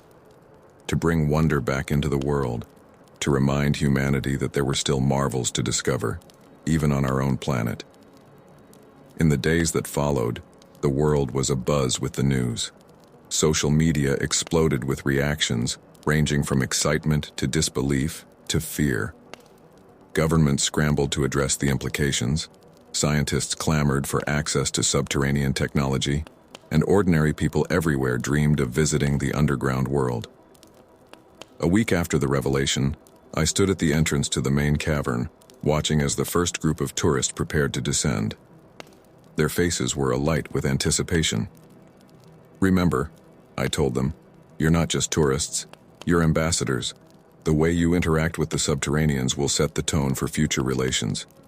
Be respectful, be curious, and most of all, be open to having your worldview changed." As they disappeared into the cavern, Lyra came to stand beside me. "How do you think it's going?" she asked, a note of worry in her voice. I took her hand, squeezing it gently. "Better than we could have hoped," I replied. "There are challenges ahead, no doubt, but the overwhelming response has been one of wonder and hope. People are excited about the possibilities." We stood in comfortable silence for a moment, watching the sun set over the desert. The sky was painted in brilliant oranges and purples, a beautiful reminder of the surface world's own marvels. "What's next for you?" Lyra asked. "You've achieved what you set out to do. The worlds are connected now." I chuckled. "Oh, we're just getting started. Now comes the real work of integration. Cultural exchanges, scientific collaborations, maybe even new joint settlements. The possibilities are endless." Lyra smiled, her eyes twinkling with the same sense of adventure that had first drawn us together. "Well then," she said, "shall we get to work?" As we turned back towards the cavern, I felt a profound sense of gratitude and hope. The path ahead would not be easy. There would be misunderstandings to navigate, prejudices to overcome, and countless logistical challenges. But we had already achieved the impossible. We had brought together two branches of humanity separated by centuries of secrecy and fear. Whatever the future held, I knew one thing for certain: the world would never be the same. And that was a beautiful thing. As we stepped into the glowing cavern, ready to face whatever challenges lay ahead, I couldn't help but smile. This wasn't an ending. It was just the beginning of a whole new chapter in human history.